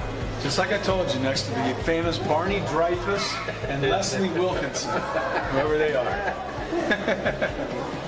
That does look like them. I know. It's a good shot. They don't do them all that great. That one's good. Really good.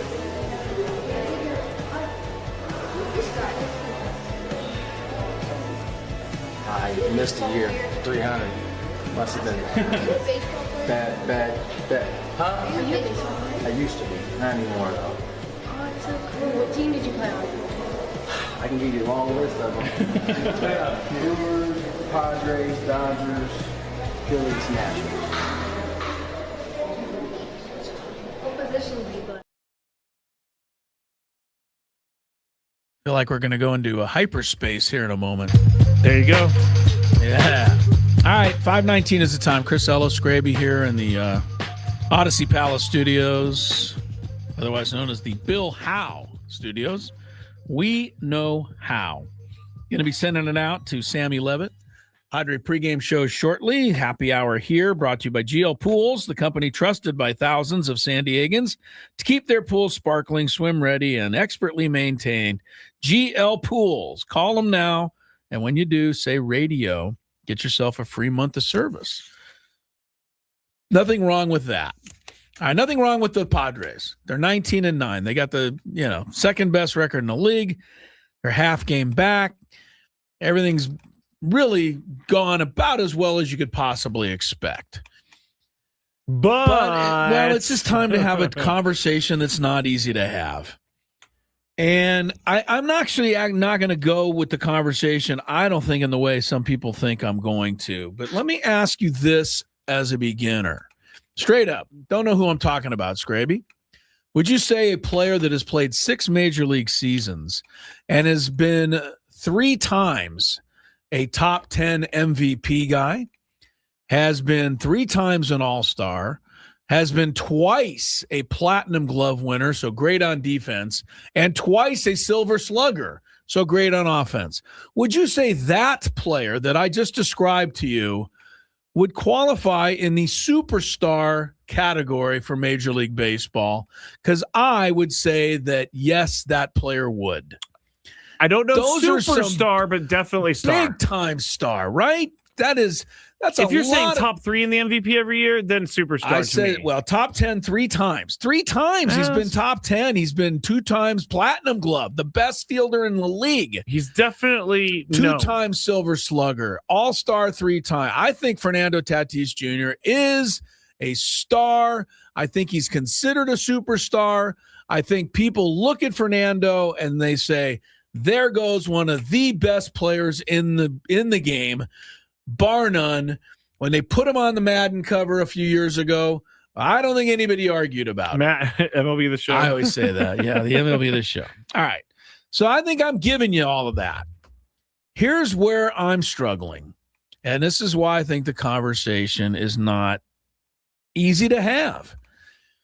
Given everything I just told you, would you then consider somebody who averages about 21 or 2 home runs a year, about 65 RBIs, 20 stolen bases,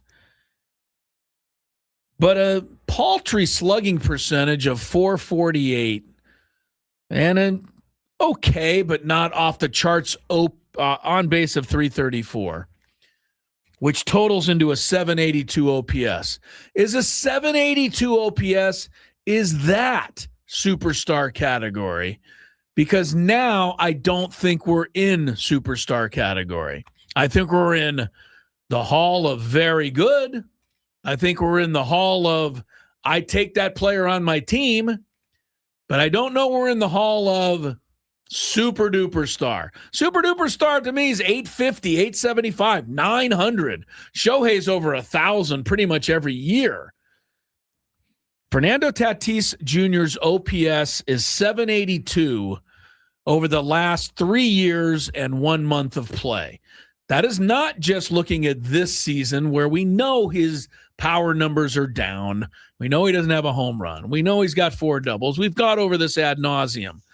I'm talking about that over 3 years plus 1 month, 782 OPS. The first 3 years of Fernando's career, his OPS was 953. That's a 175-point difference. 953 superstar. 782. Here's my difficult thing to ask. How much longer do we all consider Fernando Tatis Jr. just simply one of the best, greatest superstar players in all of baseball? Or when do we just say he's in the hall of very, very good? That's what I'm posing to you. You think about it. You choose what you want and how you want to see Fernando. But I think this notion that he is just, cream of the crop, I think is a bit overrated until at least further notice. He certainly seems capable of ripping off a 15 home run month and stealing 20 bases and knocking in 50 runs and getting the average up to 315. But that's the kind of player people seem to be describing. I'm describing a player who has far less numbers than those would suggest. There is, and I hate to say this, but there is a line in the middle where the numbers change. Yes, there is, and I didn't even mention it, but I'll let people figure that out for themselves. See, I'm not saying that that's the case because he's still crushing the baseball more so than anybody is in baseball. That's another one, man. The guy hits the ball harder than anyone in the league, they say. He has 53 hits over 95 miles an hour, which leads baseball. Yeah, but he only has 27 hits. So that tells you the 26 of them, half of them have been caught by somebody. And that leads us to believe that he's hitting in bad luck. And that is why we need to wait until it plays out. I do think the bad luck thing can be a scapegoat. Maybe, but my point is I'm not talking about just this year, Scrabe, because his OPS this year is 631. That's even 150 points lower than the one I'm talking about. There's no chance in my mind he finishes the season under 700. He can't. So 631 is, we're not even having the discussion. But we're having a discussion because the last 3+ years, the OPS is 782, which is the Hall of Very Good. Don't get me wrong. I'm not saying, if you're going to sit here and say, oh, Chris, Fernando hit 2 home runs tonight and you said he's terrible. I absolutely didn't say he's terrible. I absolutely said he's in the Hall of Very, Very Good. He's a Platinum Glove winner. Just that alone puts him in the Hall of Very, Very Good. But I can't put him in the Hall of Champions of, cream of the crop, best player in baseball based on those statistics over the last 3 years. He finished 8th in the MVP balloting last year. He had a good season. If he's finishing 8th in the MVP balloting and he's been top 10 3 times, that's why. How many other guys on the team have been top 10 3 times? He finished ahead of Pete Alonso. He finished ahead of Yelich. He finished ahead of Freddie Freeman. He finished ahead of Manny. He finished ahead of Matt Olson.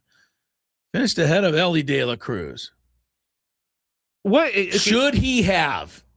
I'm just asking, Scraby. I'm not saying one way or the other. It's not a question that is not being asked because it is being asked by people out there. Why does he have to be a superstar for him to be successful? He doesn't. He can be who he is, and I will be happy with him in the Hall of Very, Very Good. But if that's where he is, then let's stop considering him one of the best, pure, outstanding, right there at the top players in the game. He's not. The other thing that's all I'm saying. The other thing that comes to me is if the Padres got rid of him, how many teams are lining up for him? Everybody. Exactly. Everybody. And because they all think he's the greatest player ever to play the game.